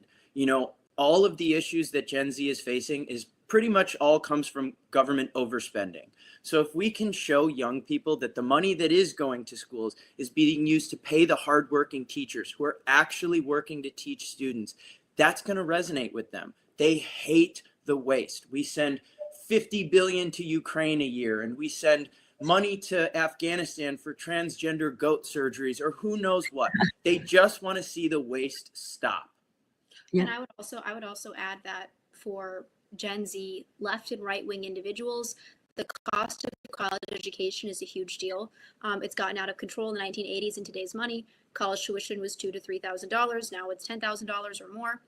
And this is because of the government's involvement in student loans. And it's also because the schools have massive amounts of administrators. At many of our Ivy Leagues, there are more administrators than there are students. They're irresponsible with the federal funding that they receive, with the student tuition dollars that they receive. And so the government should stop subsidizing these institutions. And I think you'll start to see the tuition prices come down as they start to become more financially responsible. And if they don't have the ability to jack up the price and have students take out these federal loans that then they can never even default on, you have it for the rest of your life. Bringing down the price of education, which can and should happen, is also a big deal and a bipartisan one. Yeah, they need to feel like this wasn't easy money to get, and that there's going to be a repayment process, and the tuition needs to be lower. I don't even understand how this system it can't continue. You cannot continue to pay $60,000, $80,000, $90,000 a year for a college education. Sometimes now it's not uncommon for kids to take 5 years. It's just too much. And then what degree are they getting? If you're going to be a doctor, even then, I would say, go to a state school, start off at a community college, find different ways to not spend that much. But then then professional education, that's a fortune too.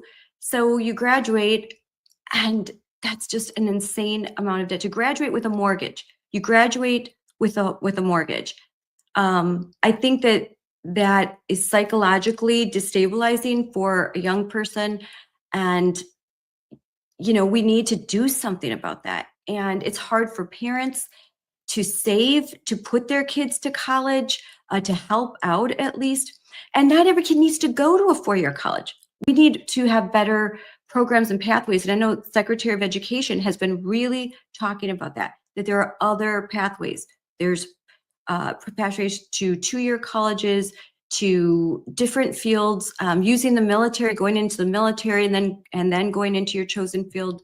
So I think we've got to have all hands on deck and all sorts of options. Couldn't agree more. All right, guys. Well, this has been great. Thank you for coming on and talking about these really important issues. We have a great size audience. We're tied for like number 2 right now, which is awesome that this message is getting out. And I think a lot of parents listening to it, and hopefully a lot of Gen Z, Gen Alpha are listening. And Well, they're probably still in school right now, You Gen should give Alpha. your website and your X. oh yeah, let's do that. Alfonso for Wisconsin, that's my website, and Mike Alfonso with WI is my X account.